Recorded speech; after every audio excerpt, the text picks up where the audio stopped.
Good morning. Good morning. Good morning. We got episode 4, Inside High School Hoops with my man Ani Umana. What up, Ani? What's good? What up? What up? What up? Episode 4. Excited about it. Yeah, we here. We in here. We So some quick headlines. We'll talk about real quick. We'll jump into on today's show. We'll jump into some headlines to start. We'll go kind of East-West Texas region, and then we will go from there. We'll jump straight into San Antonio, Central Texas. Then we'll get to our first special guest, which is Lupe Nunez out of San Antonio from San Antonio Hard Work, who is now doing some more big things. And then in the second hour, right before the second hour at 10:45 Central, then we'll start with talking about the Dallas-Fort Worth Metroplex and just kind of the state as a whole, with some other things that have happened, some big events. And then we'll the second hour of the show at 11:15 Central, we'll have Marcus Sloan on from Houston to talk about some of the happenings in South Texas. So, yeah, man. Good morning, Ani. What kind of headlines we want to talk about first? We'll start out in East-West Texas, and we'll get into some Central Texas, like you mentioned. East Texas. So real quick before you jump, I know I asked you. I want to give a quick shout out to a couple college performers that just played out of their minds last night. Jalen Wilson from the Metroplex, Kansas freshman, originally was going to Michigan, just continues to play at an elite level. With the closer last night in the game against Creighton in a top 10 matchup. One of the best college basketball games of the season so far. Came down to the wire and some free throws. And Jalen has another double-double with over 20 points, 10 rebounds plus. So just playing at an extremely high level. So definitely want to give him his credit. He's well player, to be honest. He's played a little bit of every position. He's done a little bit of everything, and he's just he's a man on a mission right now. It's been really impressive to watch him. And then we have another young man from Houston, if I'm not mistaken. No, from Jesuit. No, he's Dallas. Yeah, Jesuit. From Dallas Jesuit. I'm mistaken. There's a Houston Jesuit too, so excuse me. But another Dallas kid that played really well against Oklahoma State last night from ORU. I'll let Ani kind of talk about his performance. Max Abmas, like you said, from Dallas Jesuit, we had 36 points. Shot the cover out the basketball. I was watching some of the highlights, and I watched a little bit of the game, like kind of a replay of the game. I mean, Max is, shooting the basketball has always been what he's been doing at an elite level, even the high school stage. But in the college level, he's been. It's just translating. He's doing the same thing. He had a good freshman year. I think people really didn't talk much about his freshman year. He had a good freshman year, and one thing about Max, he's a worker. He's going to keep figuring it out, and had a lot of calls. Just about how he's been playing, especially after that game. I mean, when you look at those low to mids and you see kids like that, they're really high major players. And Max is just showing that at whatever level he can perform in. Yeah, he played at a really high level, and ORU. Shout out to those guys, Coach Mills, Solo. Yeah. Coach Russ, just not only doing a great job in recruiting, but they've just done a great job with their program and competing at a high level. And I think they're in year 3 or 4, if I'm not mistaken. Yeah, definitely expecting more big things out of ORU and what they're doing out there. So that being said, and I know he's the talk of the country, especially in college basketball. But Cade Cunningham had 29 points. That game, I think that was his career high. So, yeah, we'll definitely highlight Cade. Yeah, Cade, almost another triple-double. Max actually almost had a triple-double as well. He's averaging 25 a game and 6.5 assists, Max did for ORU. I believe last night he may have taken – he may have had 7 threes last night, if I'm not mistaken. See if I can I think it's – Yeah, 7 of 12 from 3. So 11 of 20 from the field, 36 points in 39 minutes. And then Cade had almost a triple-double with 29. He had 29 and 4 and 3. So, this time he didn't almost have a triple-double. Most times he does. But Cade continues to be a lead. And Oklahoma State's 5-0. So, credit to those guys. A lot of other Metroplex and Texas guys playing well. Kenny Lofton, I believe, had a double-double last night. He's played really well as a freshman at La Tech. out of the Beaumont Golden Triangle area. So just want to give a quick shout out to some of those guys playing well at the next level. We'll go straight to East-West Texas now and let Ani lead the way. Okay, so we go East Texas. I think it's kind of been the usual. We highlight Damian Collins, Kentucky signee from Atlanta, Texas. I think he put up 42 points, 15 rebounds, and 5 assists, or 5 blocks and 3 assists. Damian, I mean, against Pleasant Grove, although they lost, I mean, just the statistical fireworks he just puts together, it's just been phenomenal. I mean, the kid has to be averaging over 30 points. I mean, we talk about triple doubles. I mean, that kid is averaging close to a triple double, and that's just from points, rebounds, and even blocks or assists. I mean, it just the stats he's putting up is ridiculous. Another note, Tyler Legacy.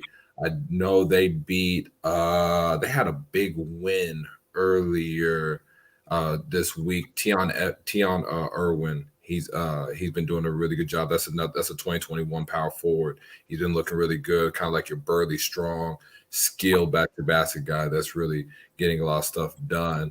When you talk about West Texas, Midland Christian had a big win against Abilene, 56-51. Joseph Van Zant, Liberty signee.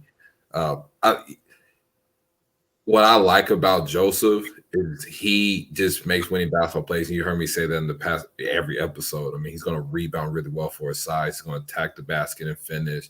He's going to dive for the loose balls. You know, most guys that are, you know, not most guys, but you see kids that are Division I signees and, you know, get all this pub and whatever. You know, you see some of them see a loose ball, then they'll die for it. That's always been Joseph's MO. He's just like, you're not going to take that ball from me. You're not going to take this win from me.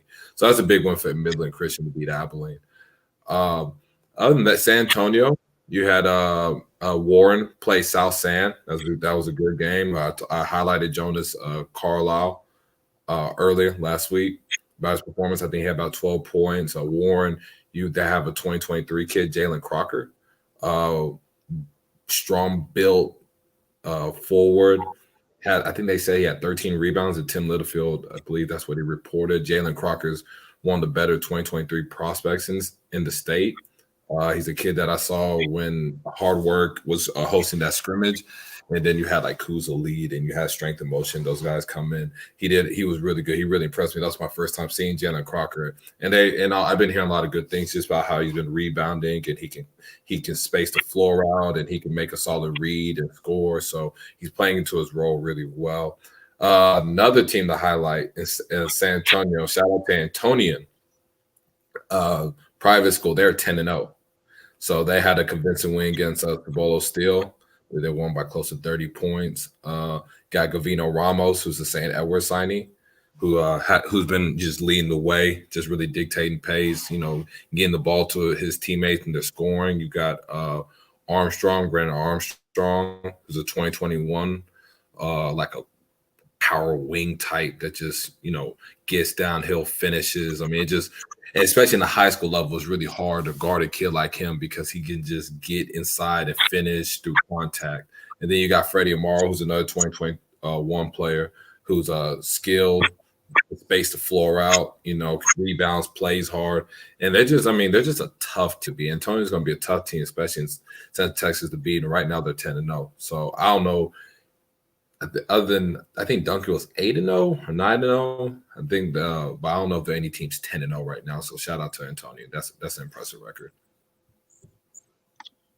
Yeah, you mentioned San Antonio Hard Work in an event that they had. We have some special guests, Mr. San Antonio Hard Work, coming on in a few minutes. Momentarily, we'll let him kind of get situated in the back room and. We'll invite him into the main room and get straight to the good stuff. You definitely don't want to miss it. Never a dull moment with our man Lupe, and he definitely has some things on his mind he wants to share. So looking forward to having him on. We'll be right back after a quick break. Thank you for joining us for the All Access Coaches Corner podcast. We are so excited to continue serving coaches, sharing their stories, and spotlighting their programs.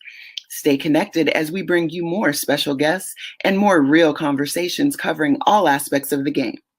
You can find our show on Apple, Spotify, or wherever you like to get your podcasts. Be sure to follow us on Twitter and Instagram at allaccess_CC. Subscribe to the All Access Network YouTube channel and join us in the All Access Coaches Corner. All right, he just sent me a quick message. He'll be back in just a second. He's getting everything set up on his end, so we'll let Ani kind of talk a little bit more. We did have, so I'll mention this. We did have something that I'm sure we'll cover much more in the show, but we did have the first annual George Floyd Classic, name this last week, and a really significant and powerful event. You know, George Floyd, for those that don't know, was from Houston. He went to Yates High School, so Yates and Duncanville participated, and it was an event. The game itself was not really what it was all about, but just honoring George Floyd and just kind of having some powerful moments within the whole thing. So we'll kind of talk about that later in the show, but I think we have Lupe back, so we will bring him in the studio. Guys, how's everybody doing? Lupe, what's up, my man? How you doing? I'm doing well, man. How about y'all? Doing good, man. I know you were getting situated over there. How you feeling? You feel you got everything set up? We need to call in some reinforcements. Lupe, what's up, Ani? Man, Ani, what's today? Today's Wednesday. Today must be non-black wearing shirt day for Ani. Actually, I'm wearing a black polo. It's like black and white. Okay. I mean, you call me the Black Johnny Cash. I kind of embrace Black that. Johnny Cash. I embrace that. I love it. The only problem is we're waiting for you to put out some hits like Johnny Cash. Oh yeah. Well, I gotta learn how to, play an instrument and somewhat sing first. That's good. I can't get this camera to work, so I just put it on the non-visual, I guess. So everybody knows what I look like. Yeah. You're good. If you can stick a piece up there at some point, feel free. But no worries, sure, man. We know who you are. So real quick before we kind of jump into some different topics within the city of San Antonio and kind of talk about the story of San Antonio hard work. Tell the people who do know you or who don't know you, just who is Lupe and your significance in the basketball world. I know you're humble, but speak on it anyway. So myself and Terrence Jackson, we started Texas Hard Work a little over 10 years ago, kind of just as a mom and pop operation, two parents looking out for, the best of our kids and kids who wanted to get in the gym with our kids, right? Never ever looking at it from a significant standpoint that we wanted to put a footprint in San Antonio or Central Texas or the state for that matter, right? Kids were still in elementary school. Kind of one thing led to another. We started off with just a couple of teams. It was the 2018 class was really probably the most significant class that those guys are now juniors in college that Terrence started off with. And I started off with the 2021 class, which of course now are seniors. And, one thing kind of led to another. We were blessed enough to, 1 year we played on the UIBL circuit with a program based out of Dallas. And then Under Armour kind of came through and gave us our program, our contract, I believe it was with Under Armour for, I think, 4 or 5 years, kind of really grew the brand. We went kind of from San Antonio Hard Work to Texas Hard Work, and I'll touch on that a little bit later of kind of what our thought process was behind that. I was fortunate enough to sit on the board of directors for grassroots basketball at Under Armour for a couple of years and, learned a lot about the space and being in the weeds for, several years dealing with families and high-level players to mid-level and low-major players. And, just here recently, this past late summer, we've kind of made the decision to leave Under Armour. We merged, and I'm now with John Lucas at JO3 and under the Nike brand and, looking forward to, expanding that brand and those kids and everything that falls under the umbrella in that relationship.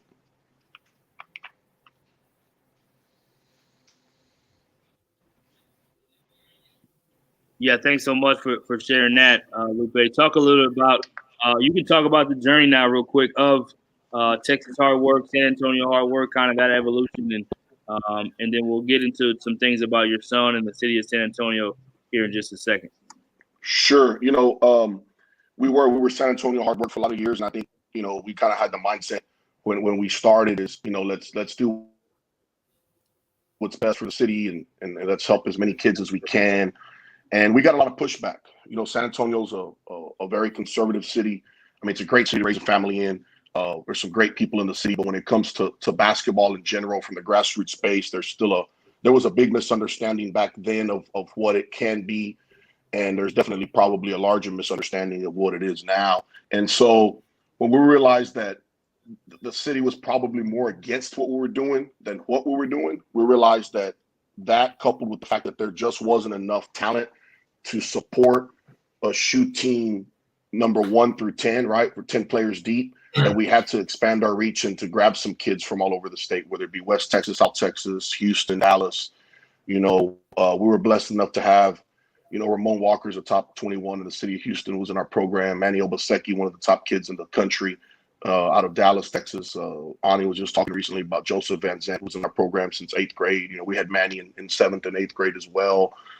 So we were lucky enough to kind of expand and use our relationships we kind of decided that we were going to build a brand based on the kids and the culture that wanted to believe in what our belief was.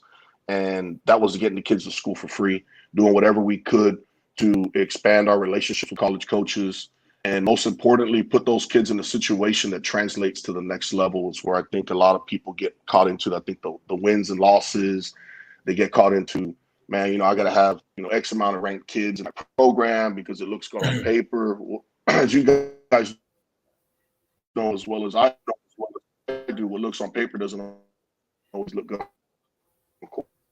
Prime examples. I mean, those kids they're all several future NBA players on there, but it's really hard when you just get a bunch of high-level talented kids, throw them on the court, and expect success to come out of it. Right. I think that's one thing we kind of prided ourselves on was playing the right way. And we're, I'm sorry, did you say something? One thing I definitely will applaud you on, and me and you talk a lot about it, is, I mean, y'all always play to win, but one thing that's always been the focus has been about the kids for you guys and getting to school and then getting them exposure. And I think, especially when y'all branched out and y'all made it Texas hard work, that was why y'all were able to get, some Dallas kids and Houston kids. And, you made it work, and you got guys that were really under the radar that we didn't hear about much, and, got them to a certain point. So, I mean, just more of just applause to y'all's to Texas hard work and just kind of the platform you were providing. And like I said, you never really, winning's important, you never just discount winning, but you did know what the bigger picture was. And you're right. And it's hard for people to see that from the outside looking in. We always kind of had a saying that we'll sacrifice a loss for the development of a player. And a lot of people don't understand that, especially at a young age. If I could go back and change some things, I've got a young one, I've got a 7-year-old now, right? So I say all the time, I'm definitely going to do it different than I did with Austin and just different aspects of youth basketball that, we probably spend another whole podcast on that kind of stuff. But it's development's huge. I think IQ, skill set, and being able to shoot the basketball and all those things, and kind of putting kids in position that highlighted their strengths. And you know what, man, we took some losses because of it. And some people might look at you and say, damn, y'all lost to a non-shoot team or whatever the case may be. But you know what, if it helped that kid develop and it allowed us to showcase that kid in front of a college coach in a way that's going to translate for that kid at the next level, then what we internally believed is we then met our goal. Our goal is, of course, to win every game. I'm competitive. You don't go and get high-level kids and develop them if you're not competitive. Let's just be honest. Right. But if a loss came and 2 college coaches called me because I put a particular kid in a situation that he'd never seen before, and that translates for him, and that puts him on that radar, or more importantly, that coach offers him a scholarship, man, we changed that kid's life. I mean, that's a $200,000 to $350,000 life-changing experience for that kid, that he gets to go get a 4-year degree debt-free and play basketball and probably build long life relationships that he'll carry on for the rest of his life. That's what it should be about. But we all know that at the end of the day, that's not what it's about for the most part. Right.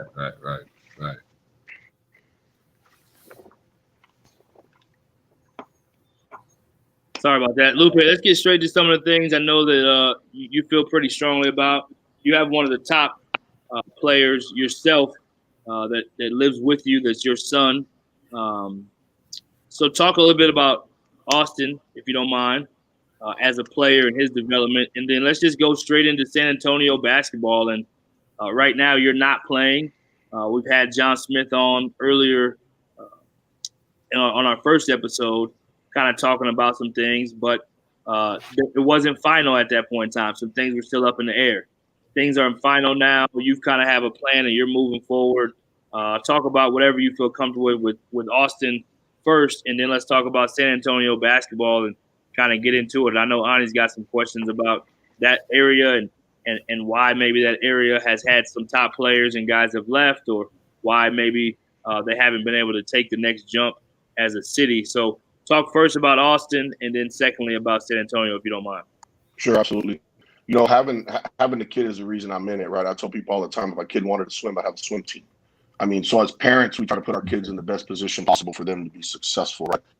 And Austin's development is primarily as elementary and middle school. I mean, he was primarily just a scorer. He wanted to score. Didn't understand that passing the ball was part of the basketball game, right? As most kids do at a young age. And so I think probably the biggest growth for him was, we had a very talented middle school group. From sixth grade, they won grade-based nationals. Seventh and eighth grade were easily top 5 in the country continuously year in and year out. And he played with some talented players as well. I mean, it wasn't just him. And in eighth grade, I kind of made a decision where I saw it kind of stalling. I saw some of those kids stalling. I saw that it was time for him to get challenged. And so we bumped him as an eighth grader to play on our 16U team in the Under Armour circuit, right? And the plan was to play him a couple of years, 16s, and then, his final year, if he was, ready, maybe jump up a year and play 17s. Well, Ani's mentor and my mentor at the time, and still is, who I leaned on for a lot of information and just learning the space, was Alan Branch, who's been in the trenches a long time. And we're sitting down kind of having lunch, and he says, man, we need to play Austin 17s, right? And I'm sitting there and I'm just looking at him like, what? All right, and we kind of keep talking, and he's pretty adamant about it. There's another gentleman named Casey Barksdale who coached our 17s and is, been in the space for a long time, and he agreed with it. I just looked at both of them, and then Boo Man was kind of like, man, I think for sure, man, I think it's a great idea. And I'm looking at all three of them and said, y'all some bitches gonna make us lose a contract. Y'all fucking out of your mind. Y'all gonna want us to put a freshman on 17s on the shoe circuit. I said, man, we are going to get our ass handed to us.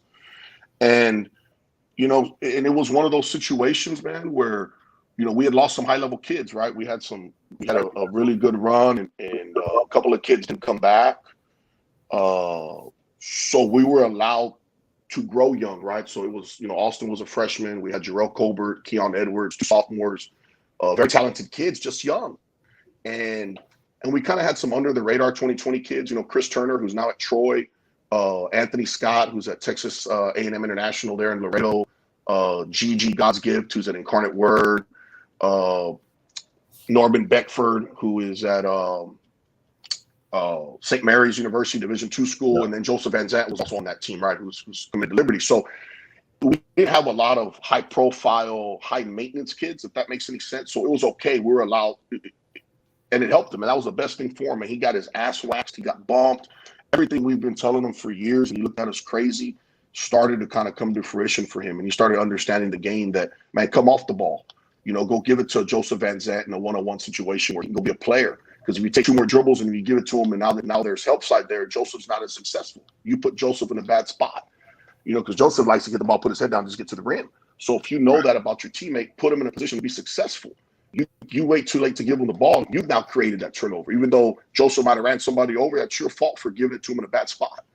And I think that growth, we then went last year and played at Cornerstone and played a national schedule. Played the IMGs, the Archbishop Woods, the Dream Visions, the Dream City, whether that's up in Arizona. Some really high-level competition. And that was really good for him. And he played with some high-level players and played with Trey White, Jarrell Colbert. Jordan Woods is over at Howard now. And so it teaches you that if you want to play at that level, you got to learn how to play with high-level kids. And as a parent and a director, you're going to get a lot of question marks, man. I had and it's funny, I had a high major coach come up to me And he's there watching another kid, and he just looks at me and says, "Man, I'm sorry." He's looking at me, I'm oh, you're sorry about it. I said, "Man, you just assume when you see your son getting a lot of offers, it's because you had something to do with it." And I'm sitting here realizing I just fell behind. I'm behind the 8 ball because he's got about 10 offers ahead of mine. How do I get in the game? Like how do I get into the recruitment process with your kid? And I just laugh. I said, "Look, man, it comes with it. I'm come from a competitive family. My wife's super competitive. And at the end of the day, it's my job to put my kid in the best situation possible, but I can't save his ass between the lines. And the lines don't lie. If you roll the ball out and you let them go play, there's evaluators and there's media and there's college coaches that are going to make their own calculated decision. Do I want to recruit the kid? Do I think he's worth the shit, or do I think he's not? I think he's overrated. And everybody's going to have an opinion. At the end of the day, I know the kid can play. I know he can play at a high level, and it just depends on, where he feels the most comfortable moving forward when that time comes. To make a decision, for the next step after high school. Yeah, chip in a little bit. Thanks for sharing that, Lupe. Chip in a little bit about San Antonio now. I mean, yeah, I will. So yeah, go for it. We were in a position where Cornerstone had a national team. They decided not to bring it back, and so at that point, we were left with a bunch of decisions, right? It was getting recruited by several prep programs to leave the city. We kind of made the decision to say, you know what, I asked him what he wanted to do. At the end of the day, he's got to play, not me. He says, what? He goes, man, I really don't want to leave. If I can get everything I can here, let's just stay here, continue education and kind of see where it goes. I said, sure. So, we enrolled at Wagner High School, and April of last year, he was cleared by the UIL in August, and, everything was fine. Then in November, another kid transferred into the district, and it's kind of when things kind of went awry. It was interesting to see adults, I would say, get emotional. I think it's probably the best way, and it kind of goes back to I kind of have to paint the picture, right? It kind of goes back to kind of the history of San Antonio. What people don't realize is this was 5 years in the making, and by that I mean, Charles Bassey was the number one player in the country as a sophomore, and the city of San Antonio ran him off. And when I say ran him off, I mean he wasn't welcomed, and there was always question marks why he's here, who brought him here, right? And he's a kid, man. At the end of the day, he's a kid, and people can say he was older, whatever the hell you want to say. The kid was freaking enrolled as a sophomore in high school in St. Anthony's, and he was there freshman year, and he just wasn't welcomed, and there was a lot of coaches and whether it was a newspaper guy who kind of had a witch hunt for whatever reason, man, they declared him ineligible. So what happens? He gets up and leaves. When you have a player of that profile, you get up and leave, and it almost started a trend. And if you really kind of peel the onion back and you start looking, the 21 and 22 class is probably one of the most talented classes in back-to-back years that the city's ever seen in I don't know how long, for as far as high major players go. Right now, that's amplified by social media, by scouts. There wasn't a lot of that going back in the 80s, 90s, and there's been some phenomenal Hall of Fame players that have come through the city of San Antonio. So I'm not saying those are the best ever to come through there, but to back-to-back years to have such high major kids, and they decide to leave the city. You had 6 kids at one point that were all top 75 in the country in the 21 and 22 class, and all but one is left.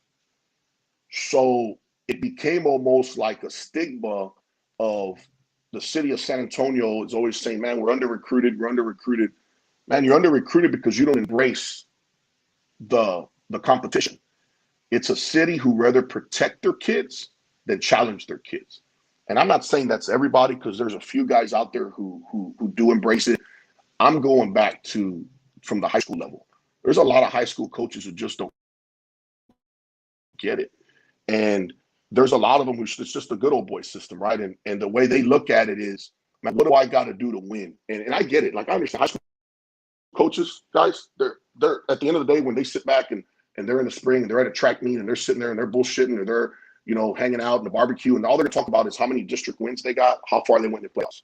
I guarantee you 9 times out of 10 in the city of San Antonio, the conversation is never about how many kids did you get to college. And how much of a role do they play? Man, if you're going to run off the best kids in the city, what you don't realize is you're also running off the college coaches. As well as anybody, Brian, if you can go to Austin and see 4 kids and go down to San Antonio and see 6 to 8 kids, man, that's a great trip. But you're sure as hell ain't driving down to San Antonio to see 1 kid. And you're not going to drive down to San Antonio to see 1 kid. He's a borderline kid. And we have a lot of what I call borderline kids, right? Low majors, fringing on Division II, NAIA. But I've always said a low major kid can guard a high major kid. So I've got a fringe kid in my district. Man, I want that high major kid in my district. Because shit, number one, I'm going to challenge myself to beat them. I want to beat whatever high school it is. If it's Wagner, it's got these high major shit. I'm gonna pull my pants up. Because the same kid, the Judson kid and the Wagner kid, the Steele kid, the East Central, it's the same kid. If you throw them all in the gym, they all look the same, guys. You know, we always have a saying, oh, man, you know, this kid looks the part. They all look the damn same. The difference becomes, what are those kids doing outside of the high school, and what are those high school coaches doing to get those kids better after they're done accomplishing whatever their goal was. So if their season ends in February and you have a kid that's 6'6", that's playing the 5 that you know is going to be a 3 or 4 and there's going to be a stretch 4 at the next level, are you running drills in your off season to help that kid? Are you opening the gym to get 500 makes every day for that kid? How are you helping the kid? And that goes back to the parents. The parents got to start questioning the kid. I mean, shit, guys, a high school coach has the kid from freaking August till May. That's how long he has it, 5 days a week. He has access to the gym 7 days a week. He don't have to go drop $30 or $50 an hour on the court to rent the gym to get his kids. All he's got to do is go open the gym and sit there, go watch film and let his kids get shots up. Of course, this is pre-COVID, but you know where I'm going with that. And so some of that responsibility needs to fall back on those coaches. So if I know that as a coach, my goal is to win district and get as far as I can in the playoffs. And then my step 2 is going to be, man, how can I help these kids get to college? Well, shit, then I want my kids competing with college kids, with kids that we know for a fact get recruited. So instead of running them out of your city, you need to yourself. Man, why is everybody going to Duncanville? Why does everybody want to go to school in Shadow Creek? DeSoto when they had it going, Lancaster when they had it going, Yates when they had it going. That's not a coincidence, guys. Nobody does at Chick-fil-A because the food sucks. There's a line at Chick-fil-A because it's good and it's efficient and they get the job done. Well, it's the same thing with those other schools. So instead of pointing fingers and saying, man, all these guys are doing is bringing these kids in and quote unquote recruiting or whatever the hell they want to say. Now, why don't you look yourself in the mirror and ask yourself, why aren't they coming here? Why are kids moving into my district? What am I doing wrong that I'm not able to bring those kids in and they say, man, this guy does a great job. Not only does he win, not only does his team play hard, not only does his team play right, they're great on academics, but man, he's doing all he can to help his kids get to college. That's the problem. And so when San Antonio says they're under-recruited, man, they don't embrace it. They want to get recruited, and that's a fact. Once again, there's a few guys out there who get it, but the majority of them don't. And they don't understand it. They don't want to understand it because guess what? It goes against the norm. It's easier to leave in February, March, April, and May at 4 o'clock, get in your car and go home than it is to stay in there. Man, we pick up kids all the time. We drive them in vans across the country to give them opportunities. But yet we're the bad guys to some people. And so if you really look at it, and it was all tied, kind of going back to Austin, is the biggest thing was it was all tied back to hard work. That hard workers recruiting kids to go to a specific high school, Wagner High School in San Antonio. Guys, listen, Austin left a team that had all high majors on there. Majority of high majors at Cornerstone. He'd go play anywhere in the country, as resourceful as I am, as many people as I know. Why the hell am I going to go to a high school that lost 12 kids, moves up in classification, and doesn't have another Division I kid for to compete against in that district? That makes no damn sense. Probably move for athletic purposes. And I love Smith and I love the administration and Clark, but I'm not going to Wagner, guys. I'm sorry. That's just a fact. And I'm not, because of what the city is. And the city has just set itself back even further. Because if there's a fringe Division I kid, and there's a couple kids in the district, there are scholarship kids in that district. I'm not knocking that. There's kids that are scholarship kids. There's no doubt. But now it's going to be harder for them to get those scholarships because what can I judge it against to go his write-up that he's got over 140 coaches signed up. Sorry for putting that out there on me. But he's got over 140 coaches signed up to his scouting service that he writes a report on. that, man, Ani's got to stand behind that, because guess what? That college coach ain't signing up if he's putting some bullshit out there. So now he has nothing to gauge it against. So now guess what? You didn't hurt one kid, guys. My son's going to be fine. He's fine. He's going to be just fine. You hurt all them other kids and the kids that come behind him. And the next parent that's got the next kid like in Austin, the next kid like Jerome Colbert or Trey White, that have left the city, that's a shit. I'm moving somewhere. It ain't to San Antonio. Because you hurt the kid. There's a couple of kids at Antonian. There's a couple of kids at Judson. There's a couple of kids at East Central. There's a couple of kids at, at the Harlans, the Brennans, that college coaches want to see them compete against kids that they know are of college caliber, already have offers. Seeing a fringe kid against another fringe kid, Brian, let me ask you this question as a college coach.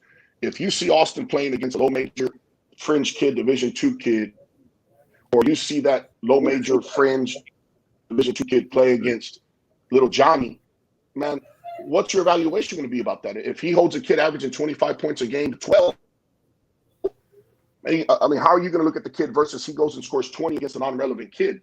I'm asking you that question as a college coach. Yeah, I think, we all know that as a college coach, when you play, that's the thing you love about the summer is you get to evaluate instead of going to a high school game where maybe there's no other college players on the court and all you see is a kid put up numbers against a bunch of guys who may never play in college. That's the great part about the summer circuit is you get to see guys that will play in college and how they stack up against other guys. So, and you go back to high school, and you watch the kid in the summer and go back to high school, well, it makes a big difference to be able to say not only the traffic that a kid like Austin will bring through the city of San Antonio because people want to go see him, but they'll also start asking, well, hey, while I'm in town, who else should I go stop and see?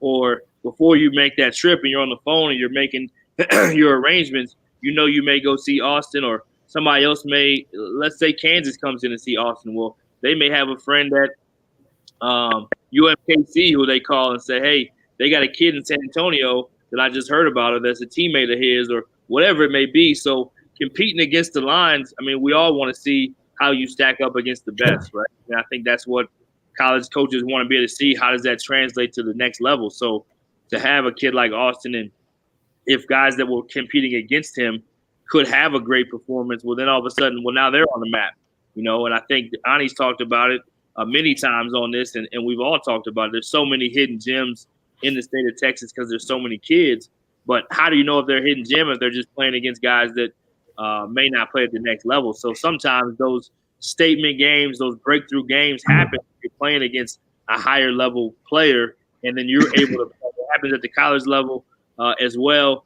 NCAA tournament, all of a sudden a guy has a big game against this certain team, and now all of a sudden they're one of the top guys in a draft to be talked about. So I think that's really, you go back to like Steph Curry back in the day in college.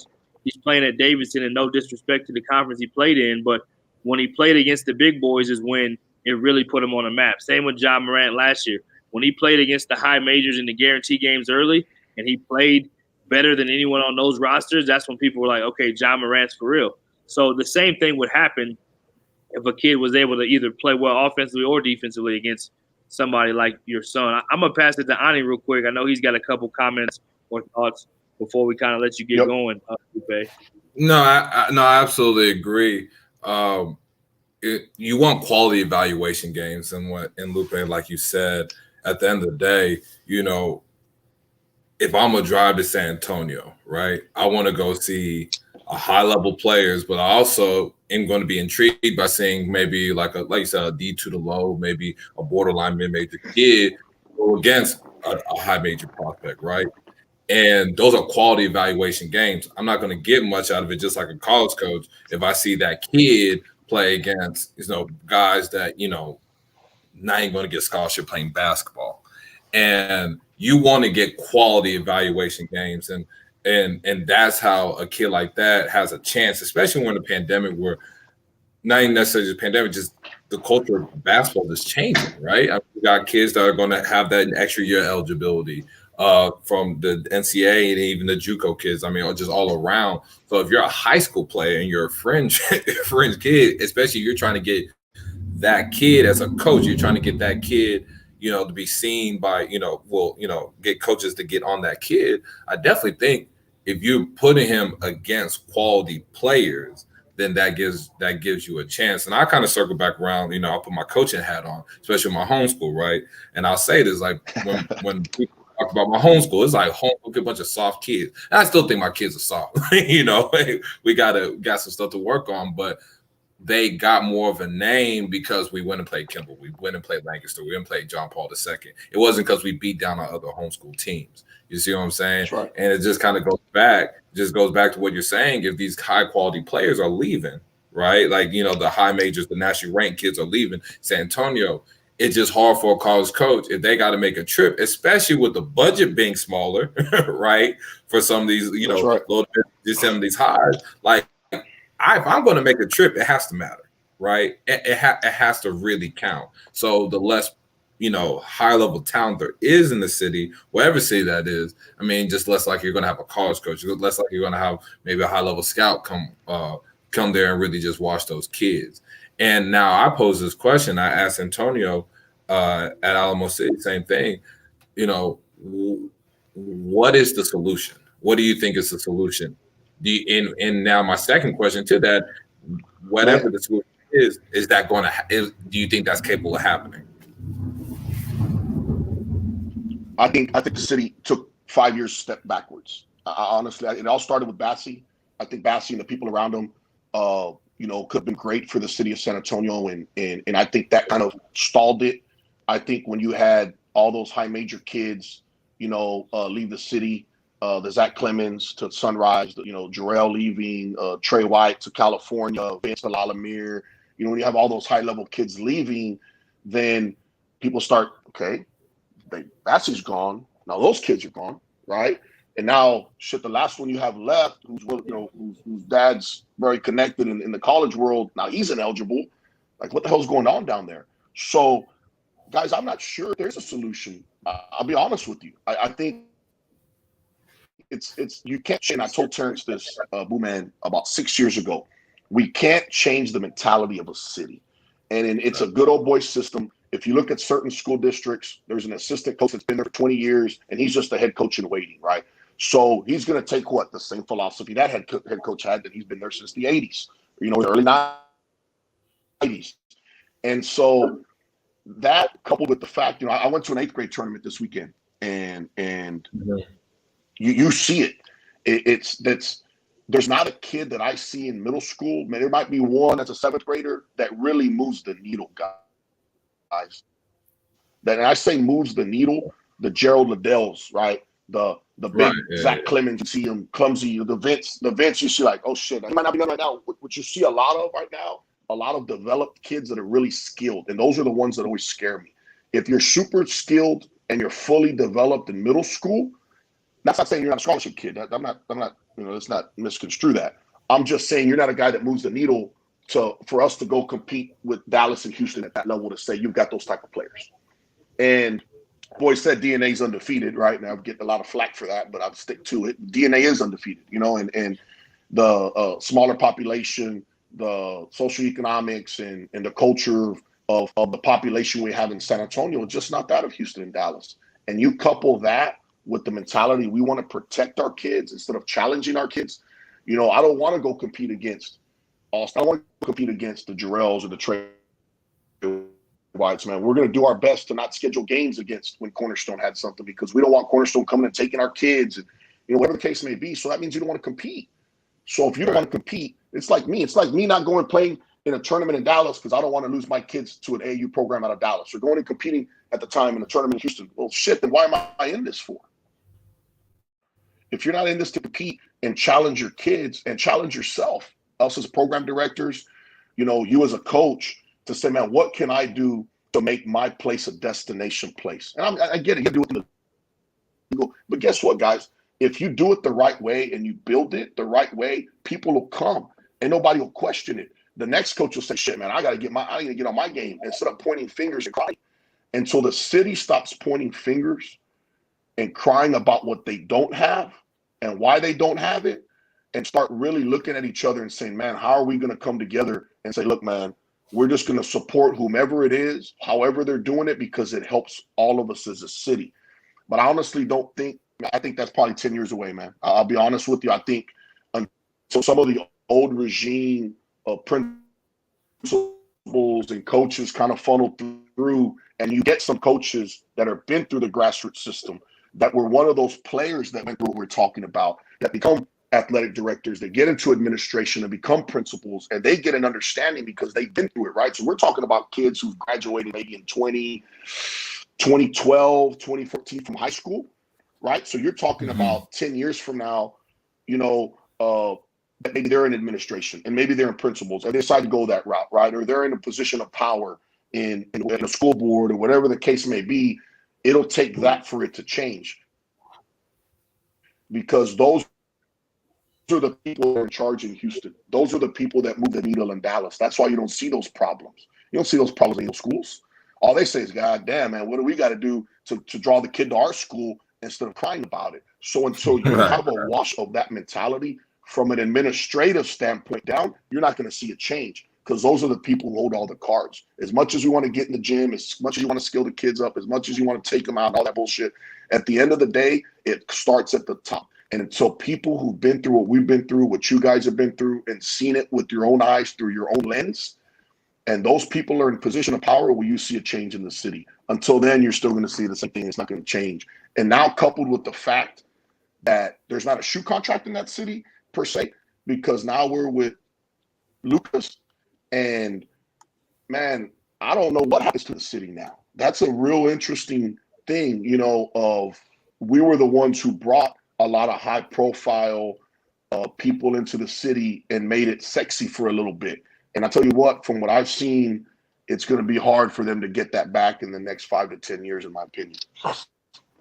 Yeah, I think you guys definitely deserve a tremendous amount of credit for what you did to bring just high-level basketball. I mean, you've mentioned some of the names. I don't even know if you mentioned Jamias Ramsey, Michael Beebe, Jamias Ramsey, yeah.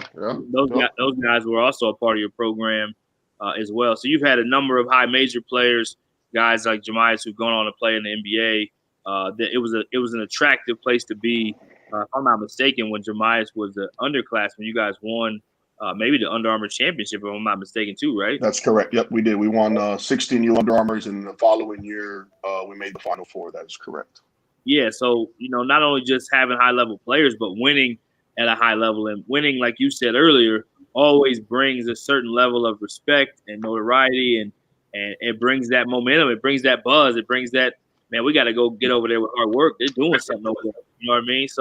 So much credit to you, man. Thanks so much for coming on. We'll let you have any closing words. I love the fact that we appreciate you opening up and sharing some real sentiments about your experience and what you think about the city of San Antonio. We've talked about it a little bit on the show.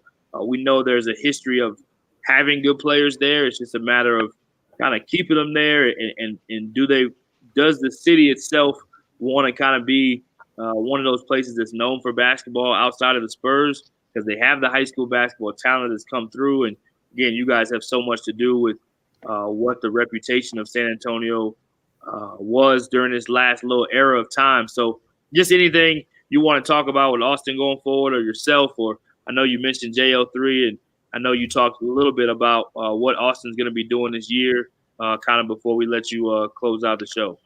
Sure, appreciate it. First of all, thanks for having me on. It's always great to talk to you, and you're doing a great job with this podcast, bringing in high-level people who, can educate, or even inform, by more so than educate, because there's a lot of educated, listeners out there. So probably more inform people of what's going on in their area and their region and whatever space they're in basketball. So, first of all, thank you for that, providing the platform. Ani, once again, I think the world of Ani. We go way back. I could tell some really great stories about Ani, but I won't do that to him today because he's on a really good trajectory on the way up. So we'll save that for another time.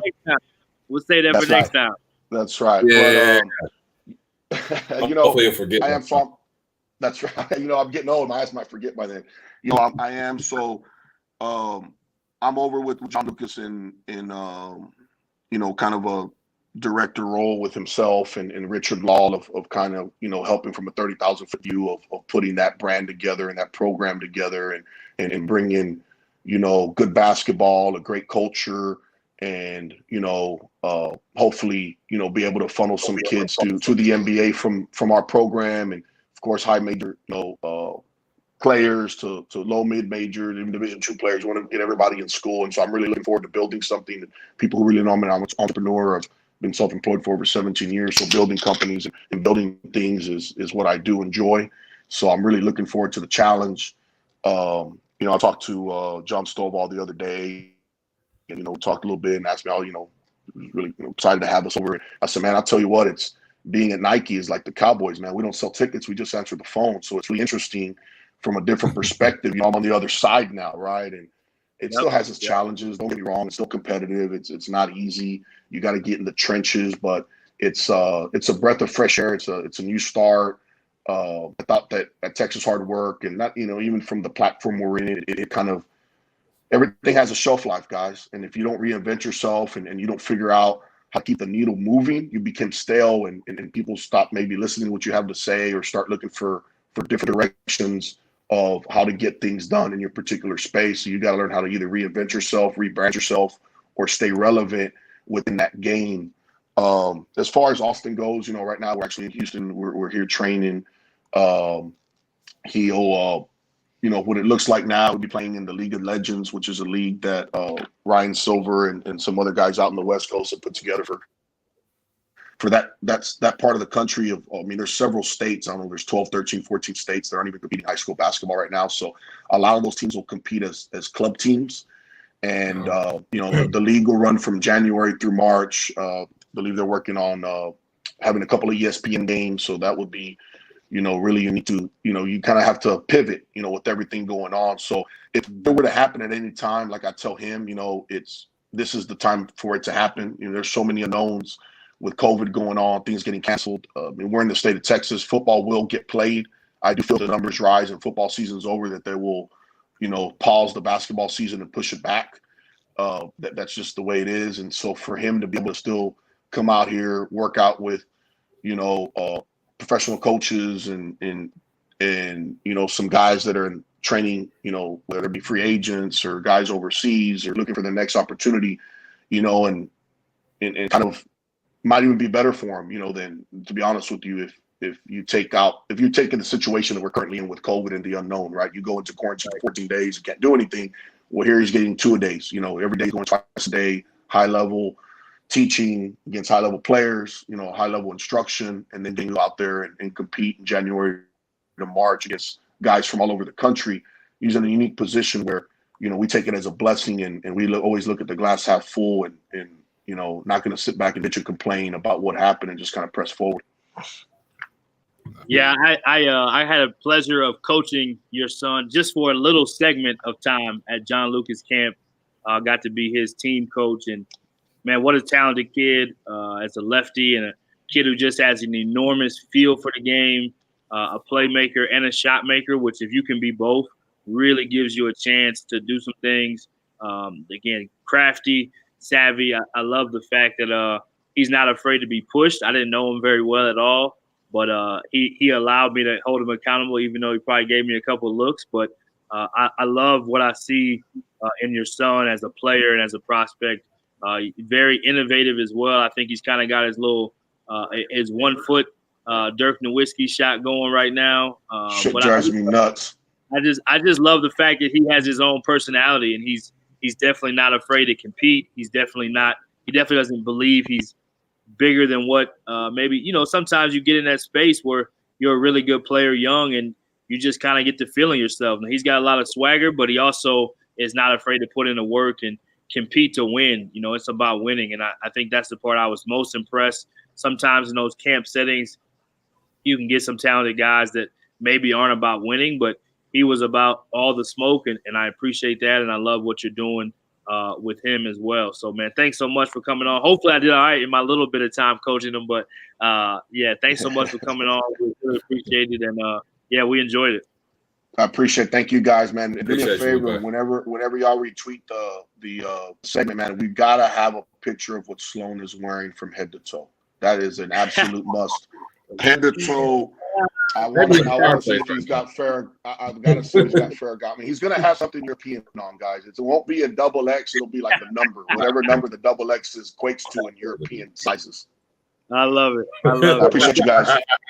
Man, we'll have you back on, man. Take care. Bye-bye.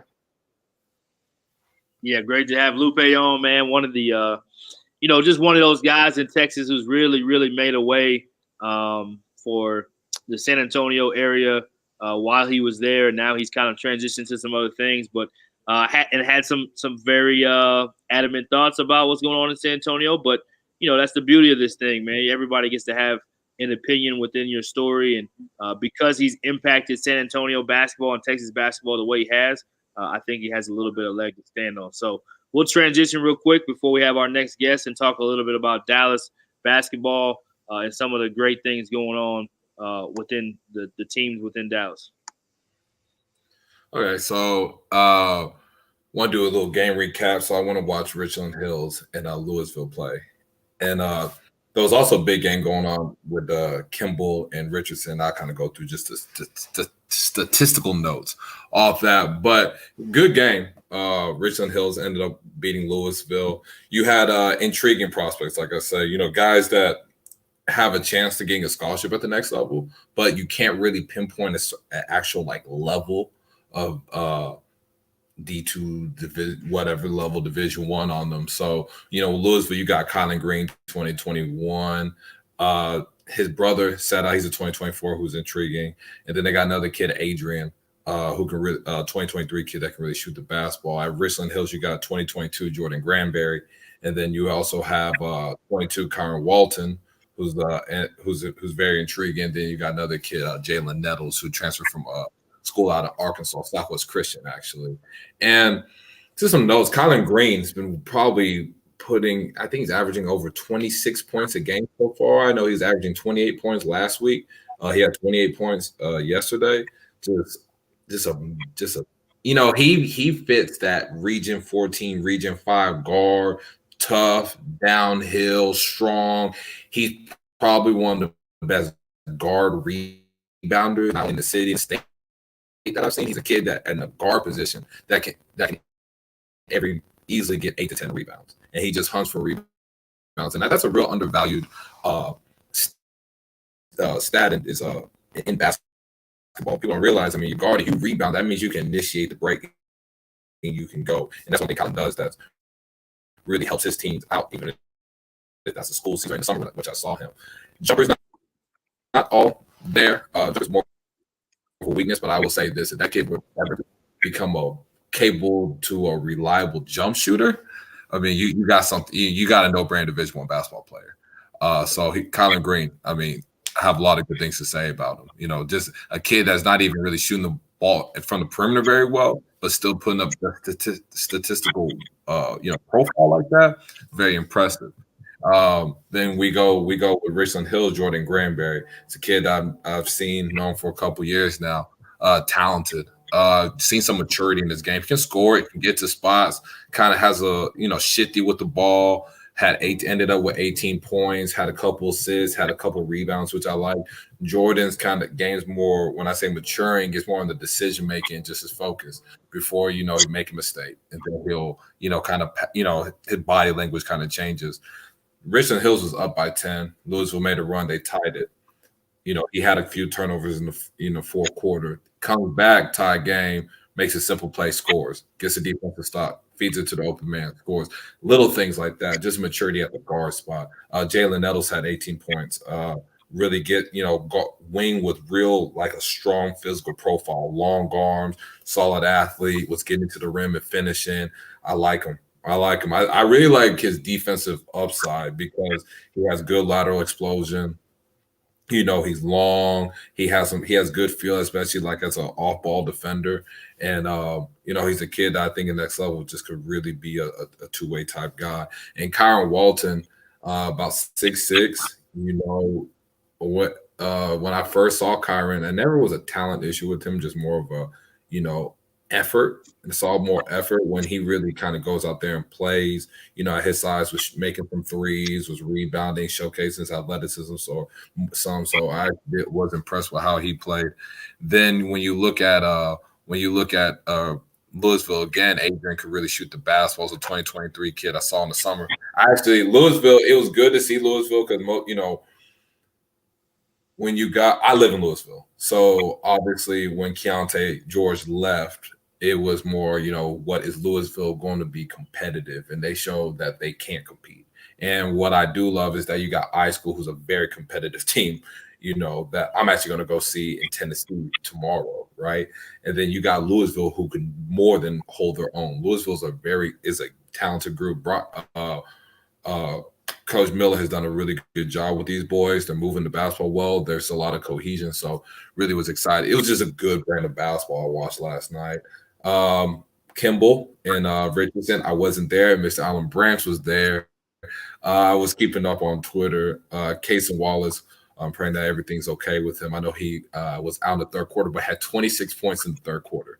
That's some big time stats right there. Richardson ended up beating Kimball in overtime. Rylan Griffin came up, when casing down, and he put up some numbers and he led them to a win. That's the scary thing about Richardson when I was watching him play against Frisco Memorial was, if one's not going or Rylan's not scoring, Casey picks up the load. Casey's not scoring, Rylan can pick up the roll.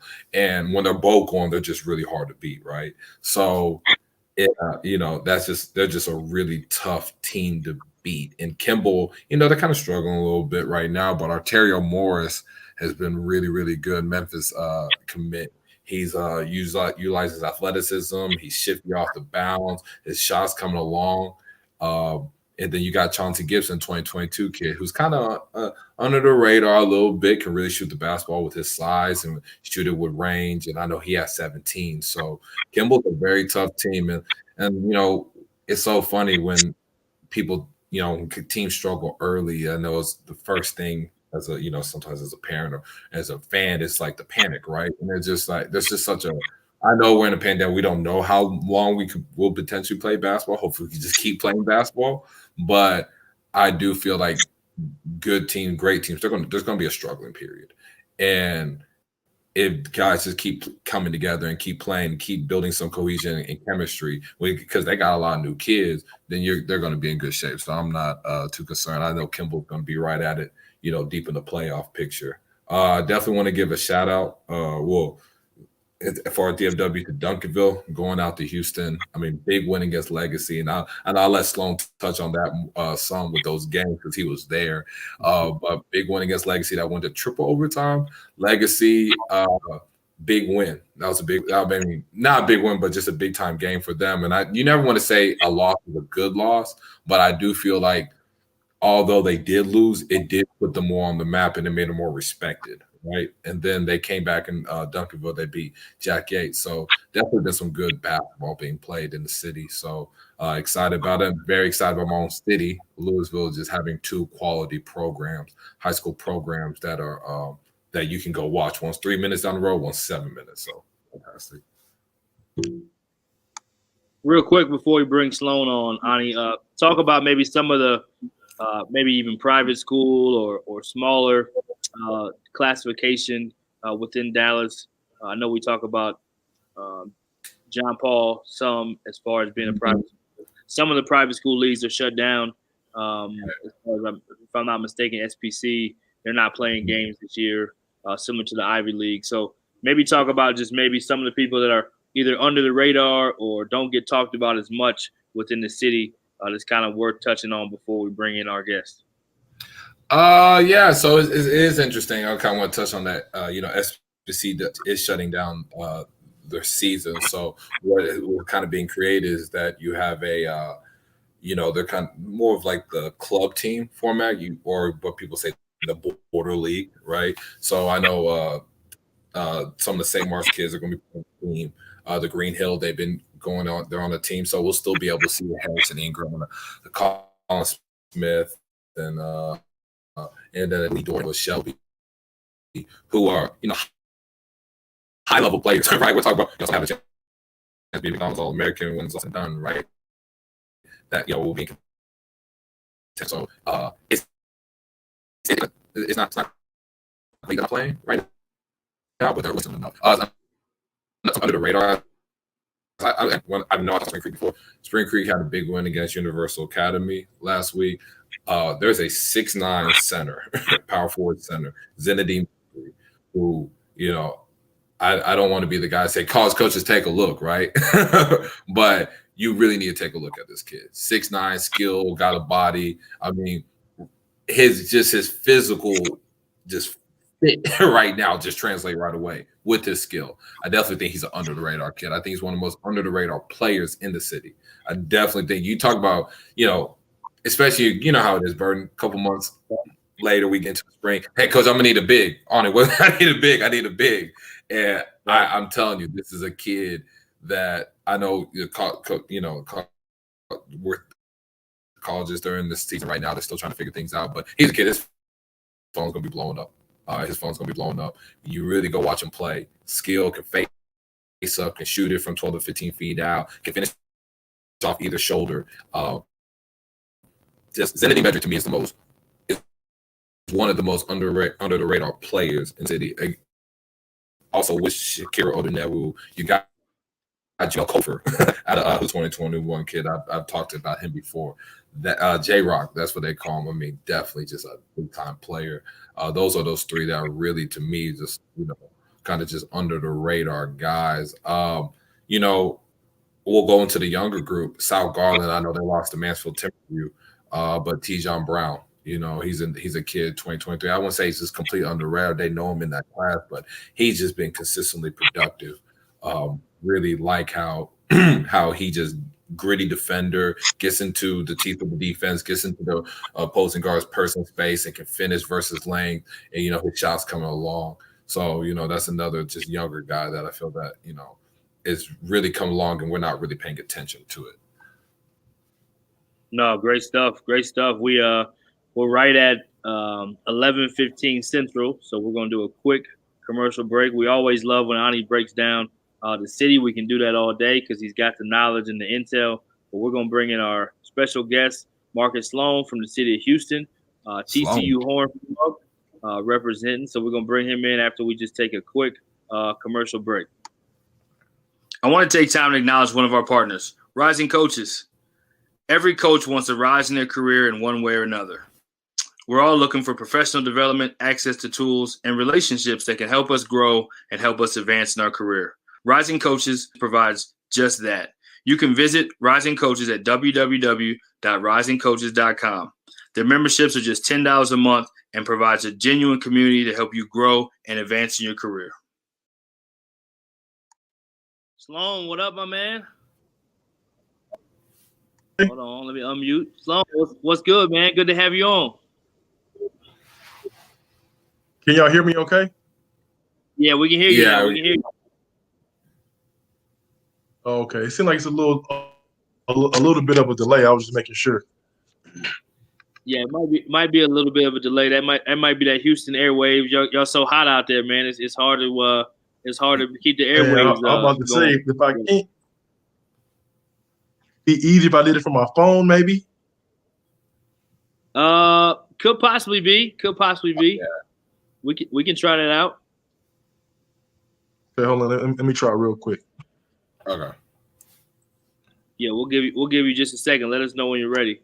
Ani, anything else out of we can kind of segue a little bit into and we're about to bring Sloan back on, but I'd like to start with the George Floyd Classic. So let me bring him back on. I know he's getting on his phone. Is that better? I think so. Yeah.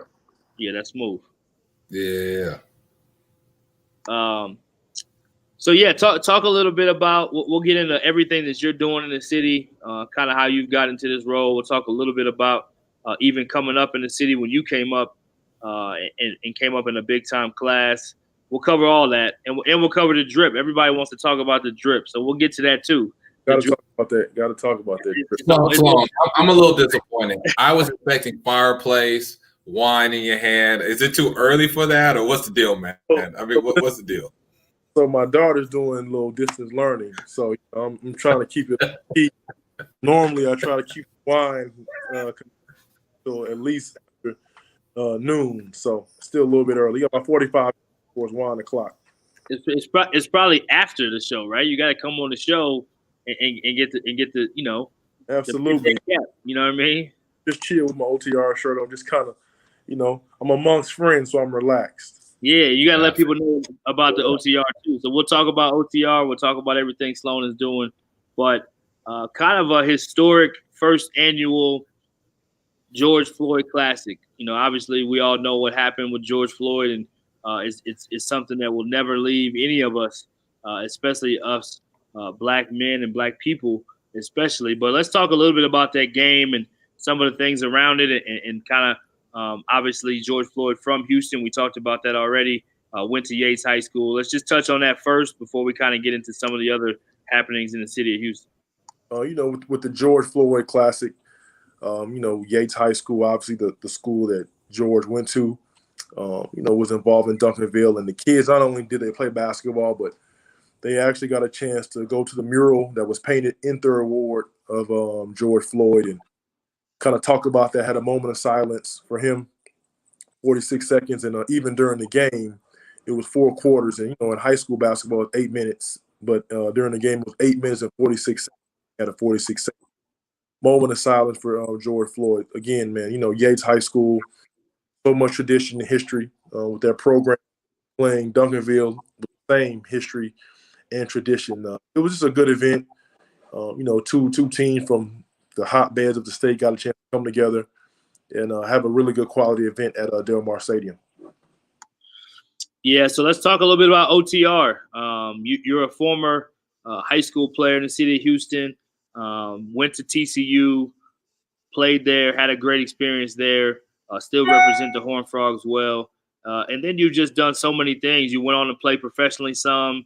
You've come back to the city. You did some youth programs kind of early on, and then you started working with some grassroots programs here and there. Then you started doing scouting, then doing events. You've kind of created your own lane. So want to make sure we kind of talk about your journey first before we get into some of the stuff that's happening in the city of Houston, if you don't mind. Yep. So I'm an Eisenhower High School graduate, played there all 4 years. High school graduate 2001. Hold on. Say this real quick. Why did you say all 4 years, just for the people watching? Did you say that for a reason, to let people know you didn't have to transfer? Or? I didn't have to transfer, man. And, it's funny, man, because I almost transferred to Klein Forest to play with Niall Murray our senior year, because my junior year, 2000, Willow Ridge with TJ and Danny and Kenny Taylor, they beat Klein Forest in the state finals. Yep. So Jason Klotz, who was a senior that year, went to Texas. Big fella went to Texas. Yep. And they needed an inside guy, so we kind of flirted with that idea for a long time. But I ended up staying at Eisenhower. And you play with Niall in college anyway, so it all worked out. Yep, ended up working out. So so then from there, I played for the infamous, incomparable John Urie and the Houston Superstars with TJ Ford and Daniel and Kenny Taylor and all those guys. And then from there, I went on to play at TCU for all 4 years. And then left TCU, played in Europe for 7 years. But while I was in Europe every summer, I had a summer basketball camp. Just kind of, I had guys who played overseas as my camp counselors, and we did that literally every summer. And it's funny, man, seeing kids now where, we had guys like Tyler Smith, who just got ranked 11th in the country, ESPN. Chris Marshall, who's at Marshall High School, big-time wide receiver now. Jacob Cole at Bel Air. All these kids kind of, when they were younger, went to our shoot to score hoop summer camps. And so that's how I kind of got started seeing some of these kids while I was still playing. And I retired and just kind of wanted to stay in the game. And so I started doing, smaller tournaments. Christian Bible Church in Missouri City had 1 court. My first tournament had 8 teams, and I was pumped. And I started doing that, and then started working with the Houston Hoops younger groups. Christian Begg kind of got me started with the 5th grade and 7th grade group. And then went from there, started coaching on the Houston Defenders on the Under Armour circuit.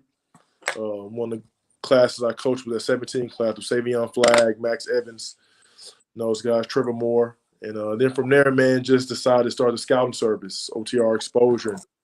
It's kind of taken off. I have about 54 schools subscribed to the service yearly.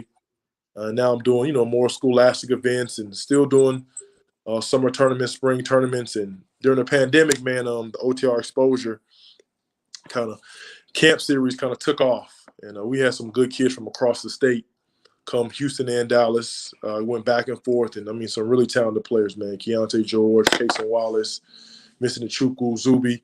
It was big time, and so I'm just kind of excited about the growth of that, and just want to continue to provide that platform for the kids in the state of Texas.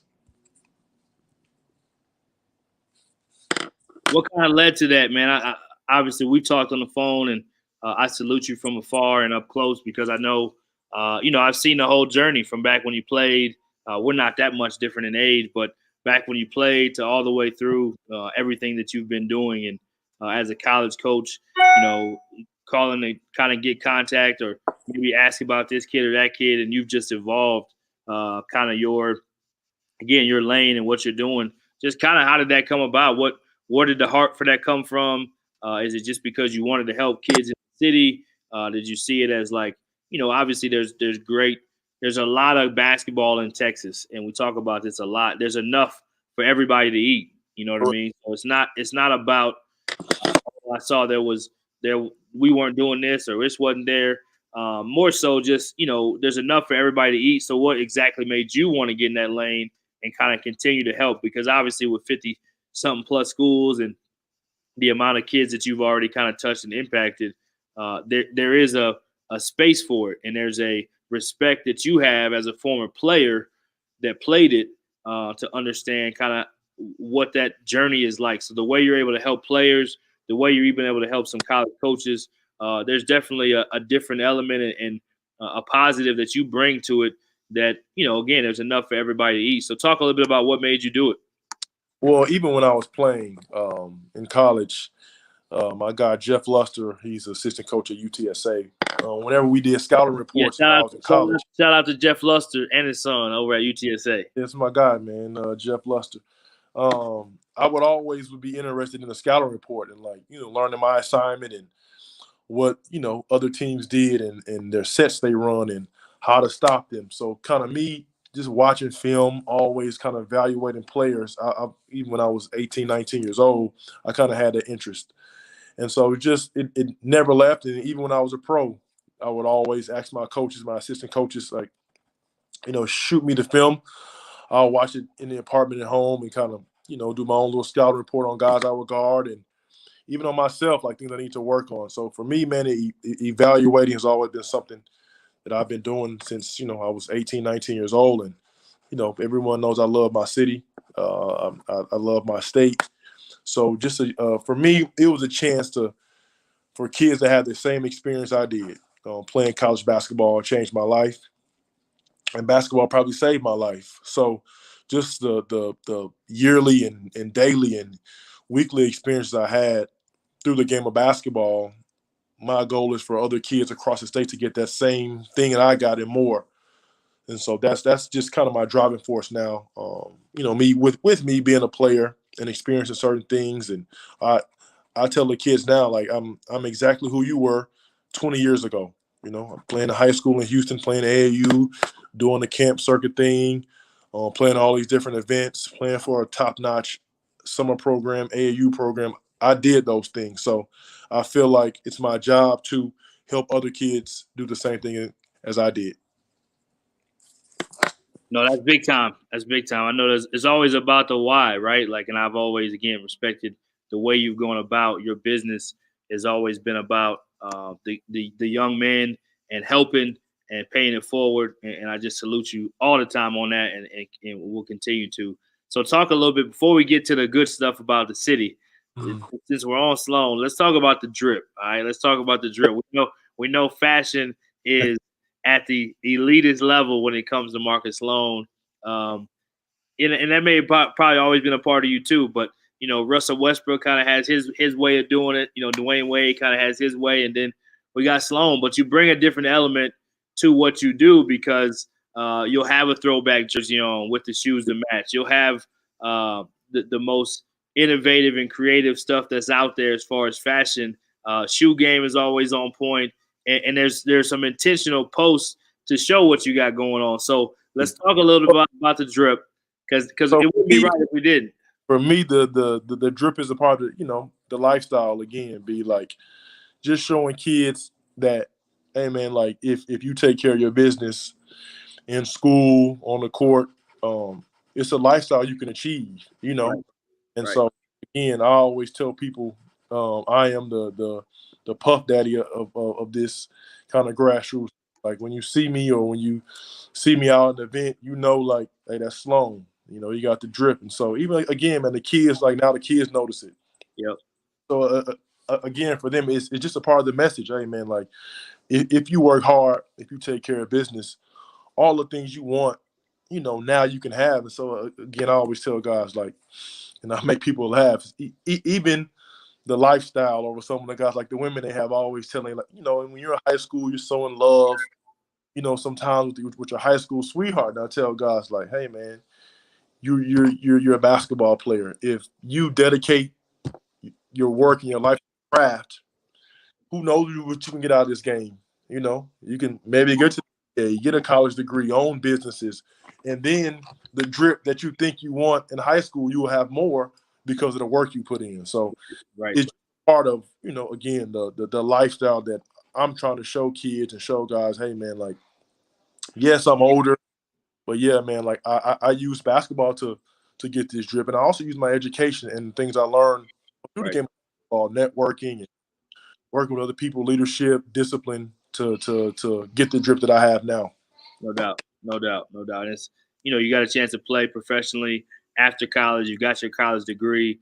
And I think it's just kind of a way to dangle that carrot in the sense of like, just keep yourself motivated. Don't try to be necessarily this right now, but like you said, put that time in the gym. So when you are in a place where you're a father and you're a husband, that you can do the same kind of things. And real quick, before we kind of get this last part in, you're a family guy. Okay. Talk a little bit, quick few minutes about your family. That means a lot to you. You talk about your family, that your presence in your family. You talked about your daughter doing school right now.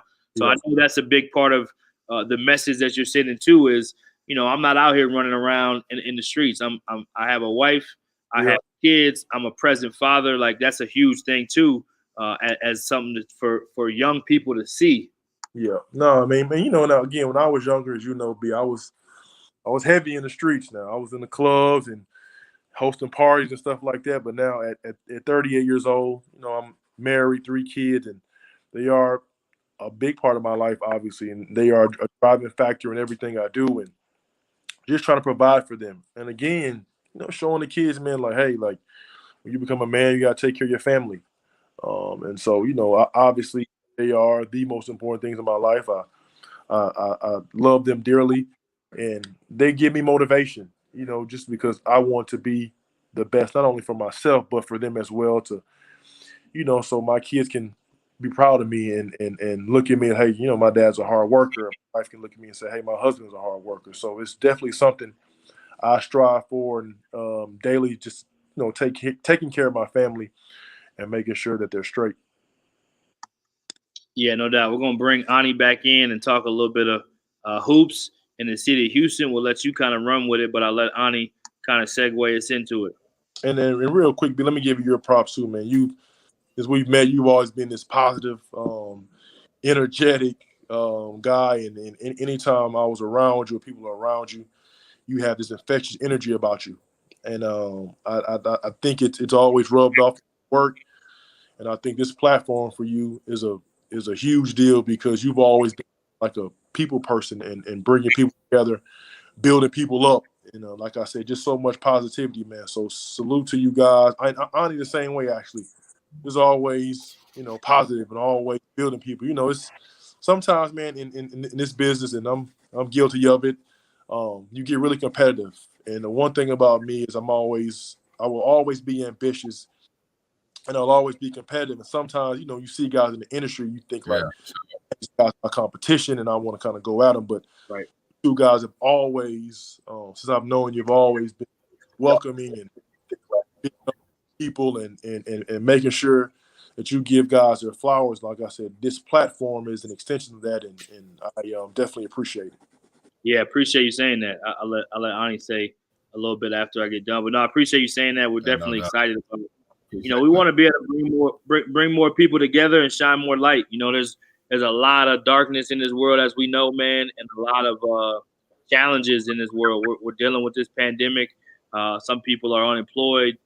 Some people are dealing with health challenges, and then just the mental health. We don't think about that probably enough, but the mental health is a real thing. And so we just wanted to make sure we're doing our part to bring people together and give people their flowers, as you said, and shine some light and serve. We want to serve other people. There's so many great things happening in the state of Texas. I'm biased.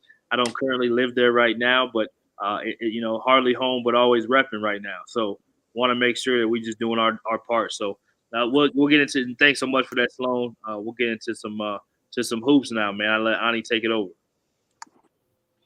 So Sloan, we there was some big games going on in Houston these past week or so. Obviously the George Floyd Invitational. I know Faith Family came in, played some games. So I just want to you kind of talk about some of the games, players that really kind of stood out, some things that maybe some players that kind of progressed and did some things that they weren't doing in the past. So I just want to kind of get your thoughts on everything. Well, yeah, and I tweeted earlier in the week, man, just wanted to kind of give a big shout out to Brandon Thompson and David Peavy, man, for bringing their teams down to Houston.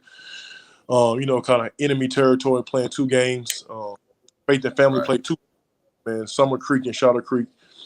We have them both top 7 in our rankings with OTR exposure. And they played 2 tough games that came down to the wire. They got a freshman, man, Dontrell Barrett, who I really, really like. I'd heard the name before a lot. Mm-hmm. He improved. Faith and Family, strong guard. Obviously, Jordan Walsh played well. But, yeah, they had 2 tough games, 2 gritty, hard-fought games, and Summer Creek and Shadow Creek beat them. But just, it says a lot about, BT for coming down here and playing. And same with Duncan. Sure. Playing Legacy at Legacy. It was a crazy game, man, triple overtime deal. The kid, Ramon Walker, has been taking this game to another level. He is currently the number 1 ranked senior in Houston, U of H signee, and he's definitely playing like it, man. He's been on a tear. They played Hightower last week.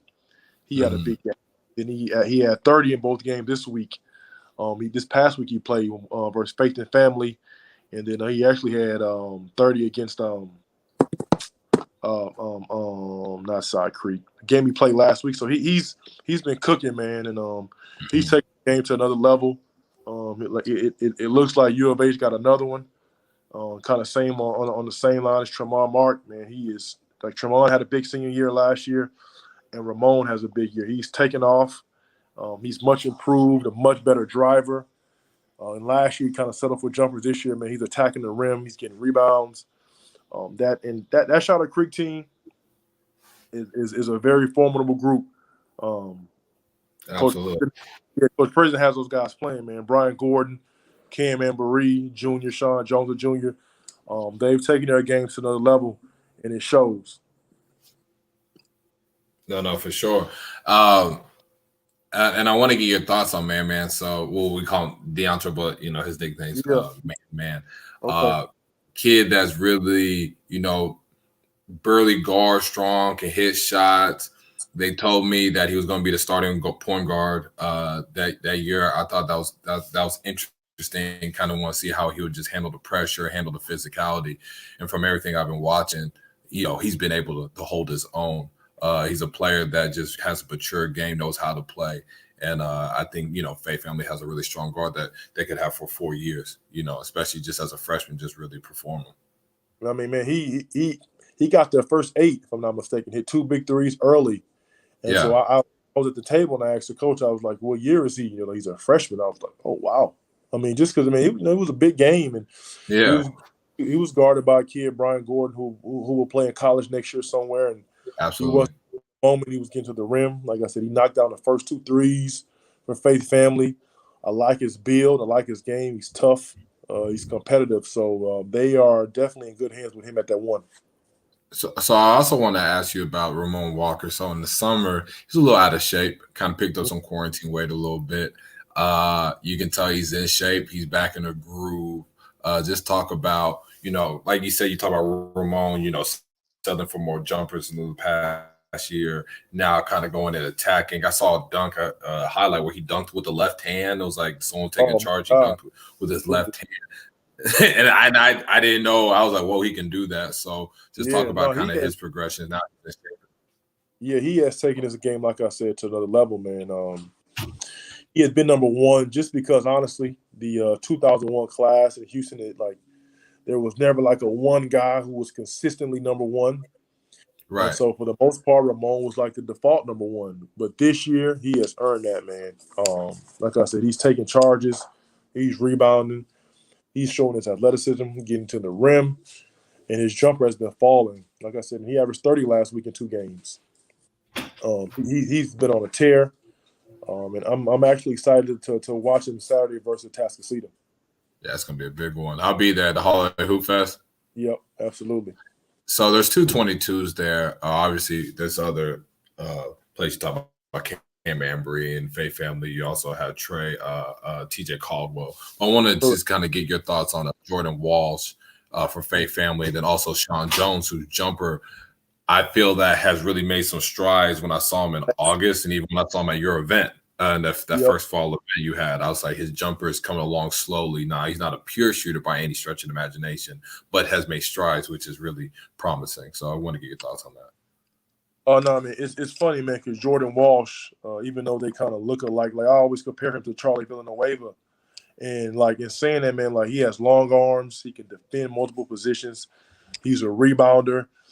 I think he's a 4-3 just because of his athleticism. But I love his versatility. I love how he's kind of like a Swiss Army knife for them.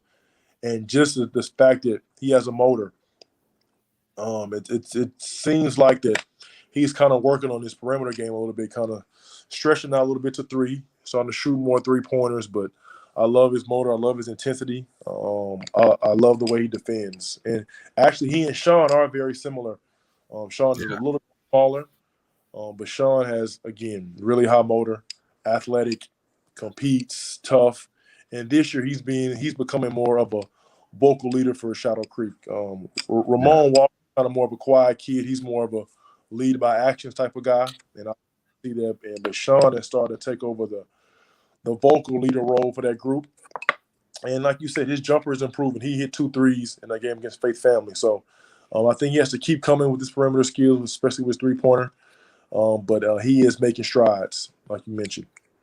Right. So let's transition to the big one, Legacy versus Duncanville. That was a big game. That was 3 overtimes. I thought you were watching your stream at the end of it. So it was a heavyweight fight, man. And hats off to Legacy because they got down 12 to Duncanville in the second quarter, I'm sorry. And I've seen Duncanville kind of make teams fold with their pressure, right? Duncanville gets a double-digit lead as a view. Teams tend to, fold and they suffocate. But Legacy fought back and cut it to 3 at halftime. And so it just in that game, man, it just seemed like both teams always had the answer.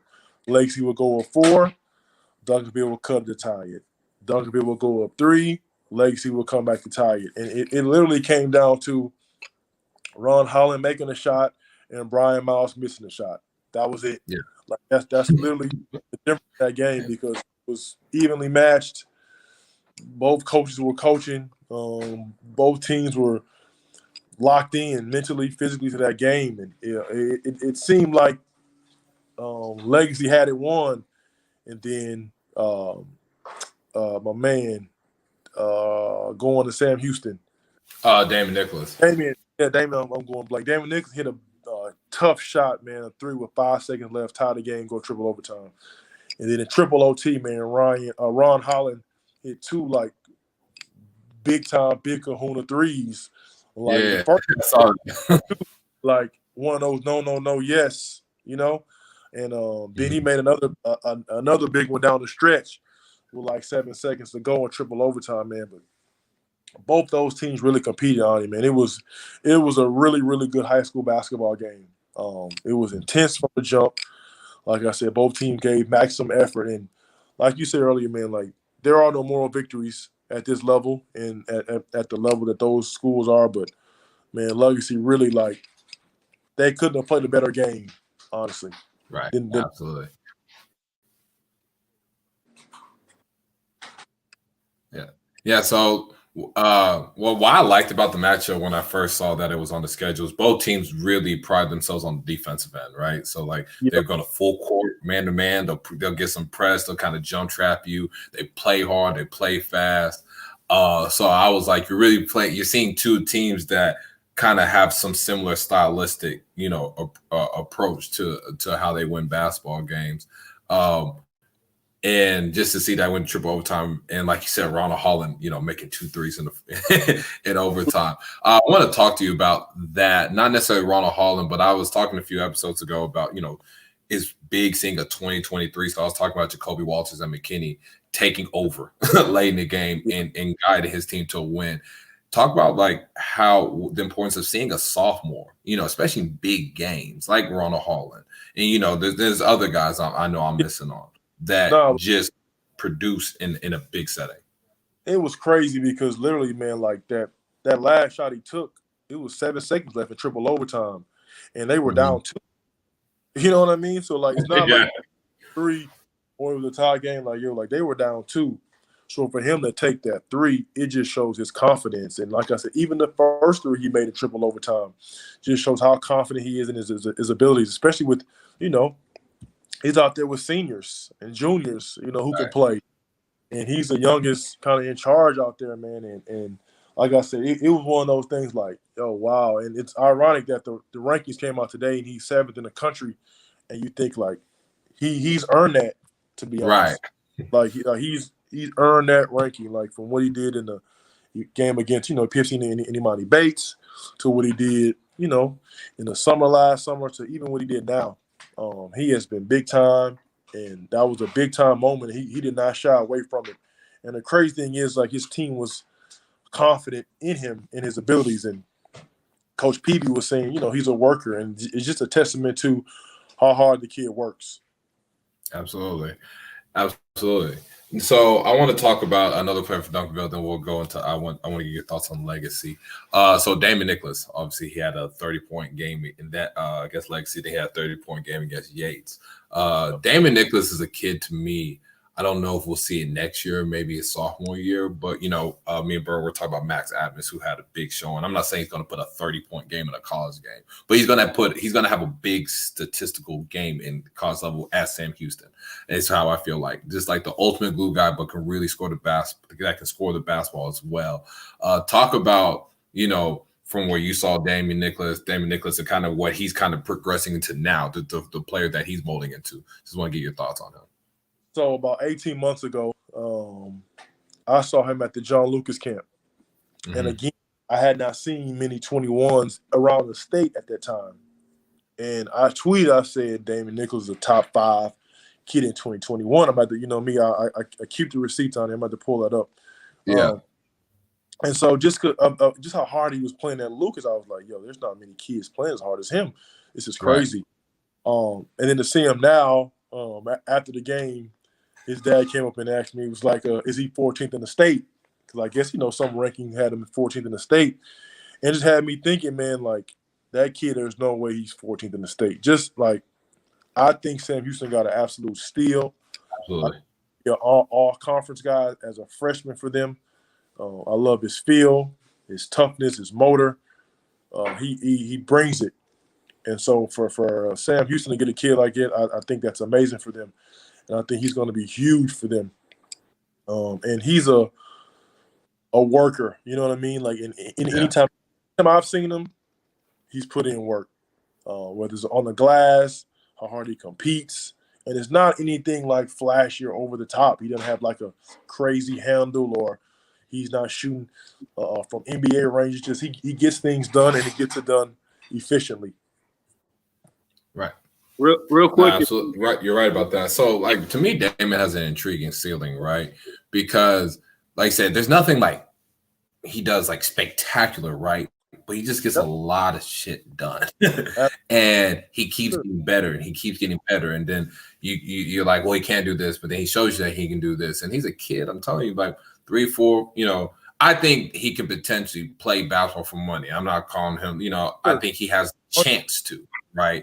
And that's why he has an intriguing ceiling. You every 3 or 4 months he does something that he wasn't doing before, and it's like, okay, he's a worker, and and he produces. So I'm really a big fan of Damon Nicholas. So I want to talk about legacy.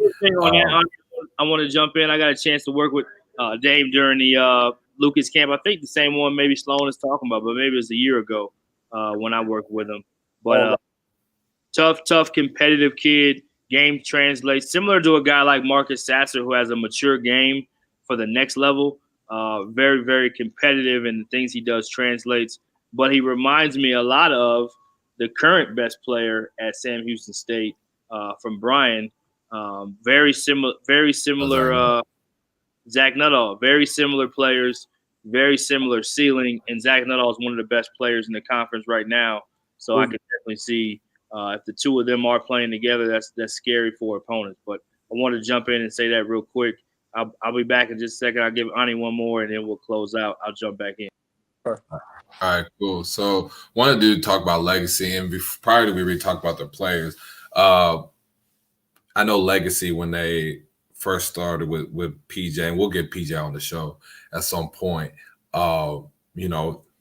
Had to start. They weren't very good at first, right? The first year or two, and then they kind of started growing. And this year, getting Ashton Smith, getting Aaron Scott, getting Brian Miles, and those guys. I know there was some pushback, with everything. So, for him to have a team like that, and now I see the city starting to embrace him more, right? Just kind of talk about that. Talk about kind of that trend, that how that all went up. He and I and a couple nights ago we talked about it. I remember the first team he had at Legacy. They were not very good. Yates beat him by damn near 40. And everyone was kind of tripping around, and he was like, "Just chill, like I'm building a program." And then, man, it's funny because then I had some parents call me. Jonathan Massey's mom called me, and Aaron Scott's dad called me, and they were like, "Hey, what's up with this legacy thing, Coach PJ?" And I was honest. I was like, "I think he's building something special. I think the School of Sports Management is an awesome program. The teachers were former athletes. The founder of the school was a former athlete. Her husband was a former athlete. And the coaches all played in college. And I told him, I said, I believe in Coach PJ and what he does. The only thing I don't believe in PJ is he's going to lose weight, but that's another topic. But him as a leader, as a basketball coach, and he has grown that thing to.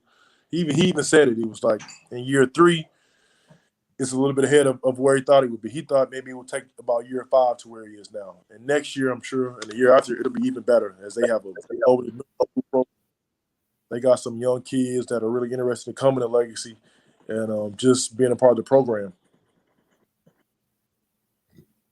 No, absolutely. No, PJ's done a really good job with that group. I remember, like you said, I remember the first year where they were just getting blown out. And, right. It's funny when you talk about program building and guys being patient. I was talking to Burton about that because I was talking to, about Kimball, how teams, they're going to struggle. You're going to go through a period where you're going to struggle during the season. Yep. Maybe the year is not going to be there. But I think there's obviously some patience. I think when you're building a program, it's going to be a 3 to 5 year process, like PJ expected it. And so for it to be where it's at now and to compete against the best and stay in Duncanville's one of the best teams in the country. You see what I'm saying? Like, and for him, they had them on the ropes, like literally, they had them on the ropes, wow. And it was just to watch to think, Duncanville, they're a top 15 team in America, and Legacy, I mean, they were literally right there, from getting that thing done. But again, like you said, man, PJ's done a great job. They have some kids, and they'll have 7 kids on Division I scholarships this year, which is amazing. I want to say they'll be tops in the country. If not number 1, definitely top 3. So just for him to be able to attract the talent there that he has so soon, so fast is a testament to what he's doing. Yeah. So I want to ask you about one kid that hasn't. There's actually 2 of them that haven't committed or signed anywhere yet. And I wanted you to touch on it for Aaron Scott and the kid that came from Chicago, Jalen Gibson. Kind of way your analysis on both those guys. Jalen Gibson, just quickly, Jalen Gibson, man, he had a huge game versus Duncanville. It's kind of his coming out party. Physical, strong guard, can get to the rim, has a nice jumper. Like I said, physically, he's ready for the next level. He competes, athletic, tough, and he had a big game versus Duncanville, 18 points. And Aaron Scott, he had 16 points versus Duncanville. We call him the mid-range wonder. He has an incredible mid-range jumper. Absolutely.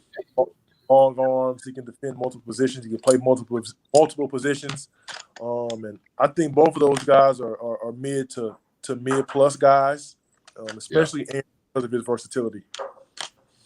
Yeah. No, I was so when I saw Legacy the first time, it was at your event. So that Jalen Gibson really stood out to me.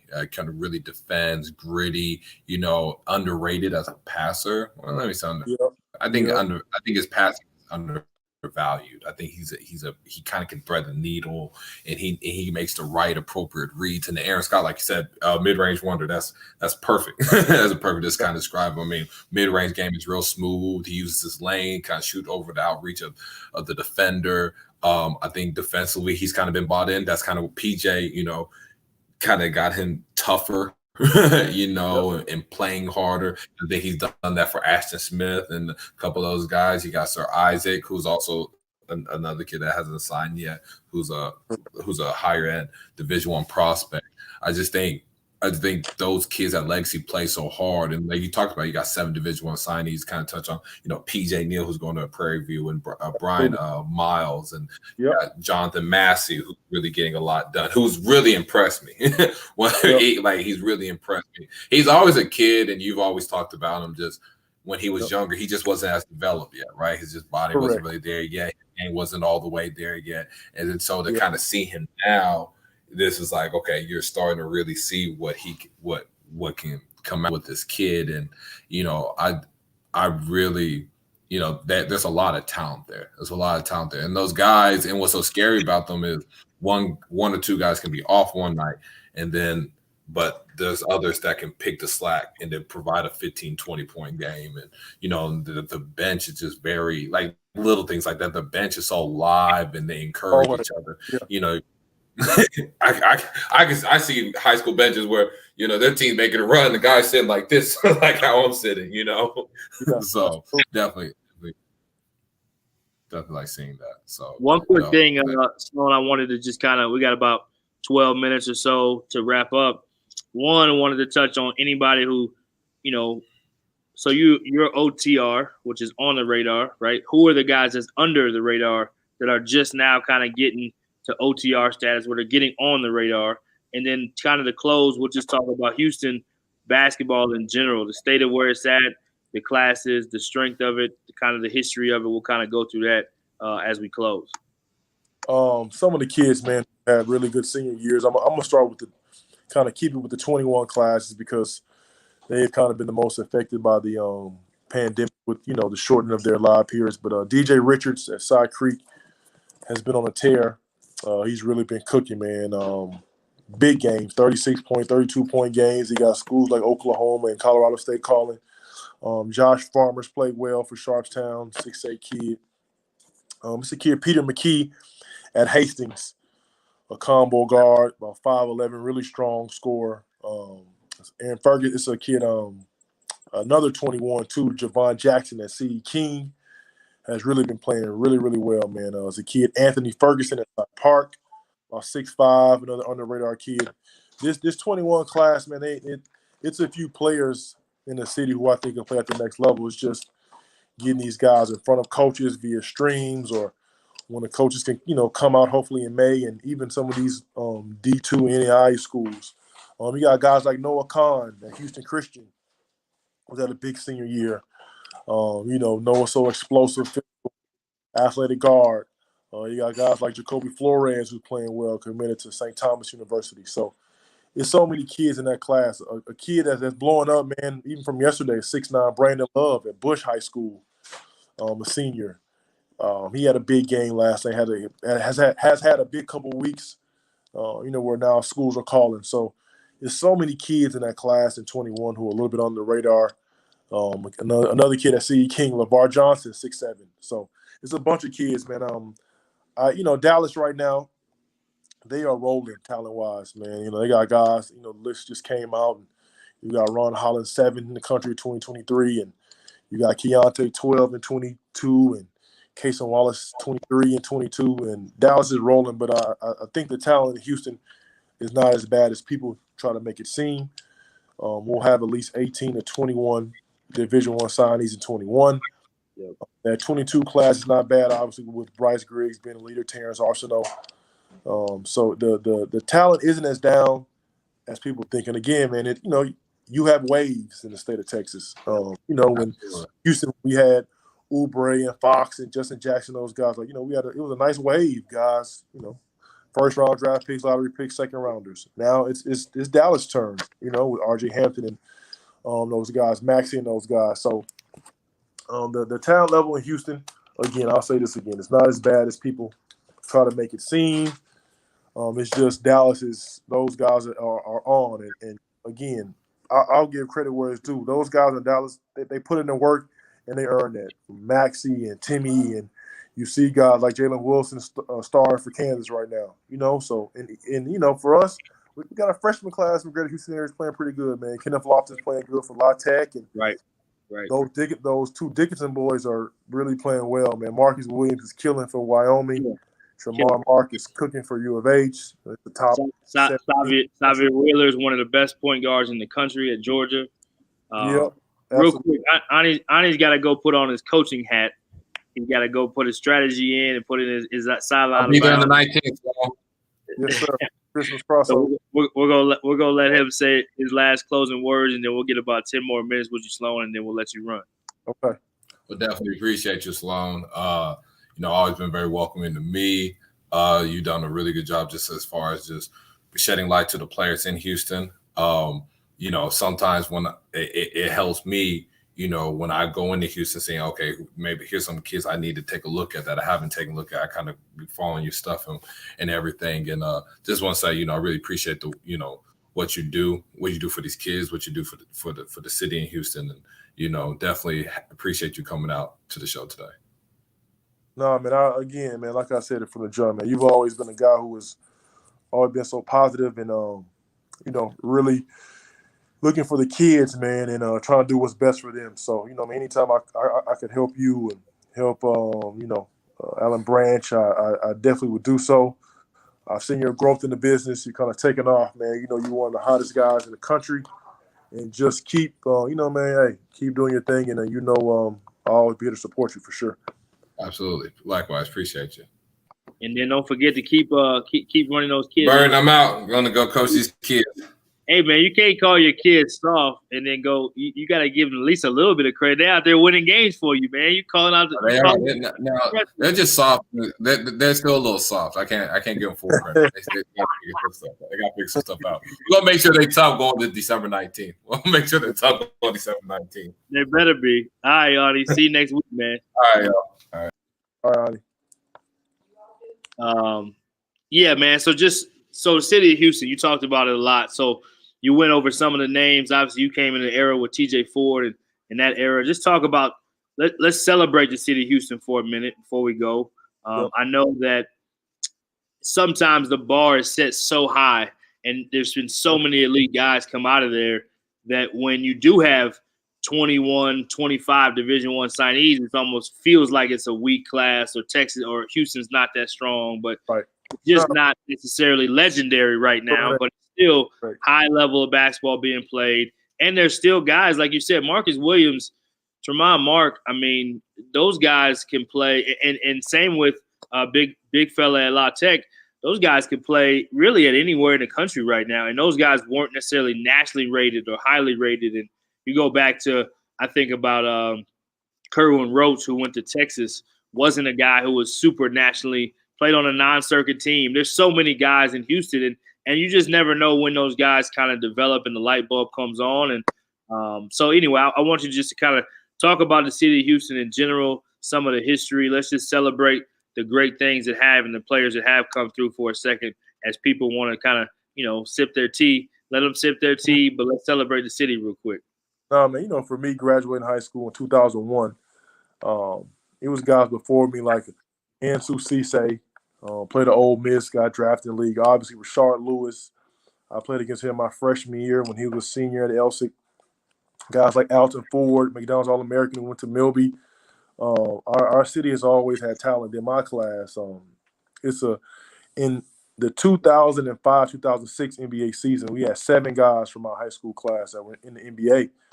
And so again, man, sometimes people get spoiled, and with the success, especially in Houston. And like I said, man, you had guys like Tack Minor and Daniel Gibson and Indy Ebby, Kendrick Perkins, so many NBA guys, and even now, man, like you said, we got guys like Justin Hill, who's at Longwood, playing for Griff Aldridge, who lived in Houston. Justin averaging 12 points, 5 assists, 4 rebounds a game. Again, the talent in this city has always been in abundance. You can go back to the 70s and 80s with the Wheatley programs and the Cashmere High School programs, guys playing major Division I basketball and going to play professionally. So our city, we've had plenty of players, and we'll always have players, like you said. Maybe they aren't NBA guys, all of them, and we never know. People talk about Ramon Mark, maybe being an NBA guy. People talk about Marcus Williams, maybe being an NBA guy. Guys like Kevin Samuel. So Kendrick Davis at SMU is, probably get Player of the Year in the AAC. So, again, man, the talent in our city is fine. There might not be any De'Aaron Foxes, max guys right now in the NBA, but the talent is we'll be okay in Houston. No doubt. Real quick too, let's talk about you touched on some guys that are playing well at the college level, whether it's a senior, whether it's a freshman, whether it's somebody in between, a transfer, it doesn't matter. Let's talk about some of the guys. You got guys even like what's my man's name at a transfer to Memphis from Evansville. They used to DeAndre Williams. DeAndre Williams coached against him last year. He had a monster game against us. There's so many Houston guys that are doing well at the collegiate level. Again, that aren't always celebrated. There's guys that sneak onto the college scene and all of a sudden become these guys like, man, where did he come from? He's from Houston. Or where did this guy come from? We talked about Max at ORU from Dallas and how well he's playing, averaging 23 a game, and he wasn't a super highly recruited guy. And he's one of the best guards in college basketball right now. He's proven that. So let's talk a little bit real quick, celebrate some of the guys at the college level that you've been kind of tracking and that are having success from Houston. I mean, I tweeted this the other day too, man. In Houston, man, we might have at least one guy in 5 of the major conferences that make an all-conference team. You got guys like Miller Kopp at Northwestern, Xavier Wheeler at Georgia. You got guys like Kevin Samuel at TCU. Kendrick Davis at SMU is playing well. The guys down at Austin P, Jordan Adams, he's preseason first-team all-conference. So it's guys across the country, man. Our Savion Flagg at A&M has a good season starting the year. Like I said, Justin Hill at Longwood. It's not all even. You put him in the greater Houston area. And Sam Houston, Kenneth Lofton, Lock Tech. There's so many guys from this greater Houston area who are playing really well, man. Quinn Grimes having a really good year so far for U of H. It's top 7 team in America. He's playing well for them. One of the leaders on that team. The kids in our city, talent is here, and they're showing it at that next level. And people, man, what they don't understand, it's difficult playing at that Division I level, especially, man. People think because you have success in high school, it automatically translates over to that level, and it doesn't. It requires a lot of work, a lot of discipline, a lot of things go into having success in college. And so just want to tip my hats off to those kids. Yeah, no doubt. And love the work that you're doing and so many others in the city of Houston and the state of Texas to help scream these names out, and make people know. And even Lupe was giving credit to Houston and Dallas for celebrating their players in the way that they do. And hoping that San Antonio was going to be that same way. It didn't quite happen in some of the ways that he hoped to, but that's what makes Houston and Dallas kind of special hotbeds to play in. And even talking about, as we close, the event coming up that Glenn was on last week talking about his Hoops Giving Classic. We got another event he has coming up where he, again, whether you're in Houston or Dallas, some of the best events and players and showcases are going to happen in the state. So talk a little bit about just the next week that's upcoming in Houston, and then we'll shut things down. 2 big games, man. 6 o'clock game at Hoop Fest at Atascocita versus Shadow Creek. OTR exposure ranked number 1 and number 5. And so, we're excited about that game, man. David Martinez, the head coach at Atascocita, does a really good job coaching. I got to get my charger, man, my phone. He does a really good job with those kids at Atascocita. And that game will be really, man, anytime you have a doubleheader like that, people talking about the Legacy versus Imani-based team game, obviously, but that Shadow Creek Atascocita game is worth the price of admission as well, man. 2 really good teams, 2 really good coaches. And Atascocita has a couple kids on their team too, man. Tom Hart's unsigned senior. Christian Ashby is an unsigned senior. They got another unsigned senior. Justin, about 6'3", 6'4", kind of plays different spots on the floor out there. So that's a talented team also going against that Shadow Creek. So, man, that Hoop Fest should be pretty good. Yeah, no doubt. Looking forward to it, man. And thanks so much for coming on, Sloan. I know you're going to continue to do big things, man. This won't be the last time you're on. We'll continue to have you back on and keep doing great things, celebrating the city and helping those kids get that exposure and keep the fashion show going, man. I don't know what's next, but I don't know what's next. So Hoop Fest. Lupe said that we got to get a head to toe because you're going to have Farragami on and all that, but it don't look like that's the case today. You're going casual. Enjoy the rest of your afternoon, man, and we look forward to following for more. All right, B, man, I appreciate you, man. You guys keep up the good work. Okay, man. Thanks so much. Episode 4 comes to a close. Awesome time again. Just having a chance to connect with different people throughout the state of Texas and talk about the players, the events, all that's going on, and meeting some of the real personalities that are in this business as far as the high school scene. And we'll just continue to keep evolving it. Week 5, a lot of great stuff coming up next week. Episode 5 next week, same time, same place. You can follow us at All Access _ CC for Coach's Corner, All Access _ SM as far as sports media. And then we made a small change on our Instagram. It is now All Access Network, along with our YouTube and Facebook page. All Access Network is the home of All Access Sports Media and Coach's Corner. So the Coach's Corner podcast is out. We've had how many episodes now? Number 6 goes out today. Adam Nelson from Hoop Dirt will be the featured guest on today's podcast on All Access Coach's Corner. But there'll be 3 different podcasts that come out a week on Coach's Corner, just making sure we're covering the landscape of college basketball, high school basketball, period. And then Friday, we have JUCO Fridays with JUCO Hoops Insider with JUCO Advocate. We look forward to that, so please tune into that and go to our YouTube page, subscribe, continue to do great things out there. Everyone, stay positive, stay healthy, wear your mask, tell your loved ones you love them, and keep making a difference. Thanks so much.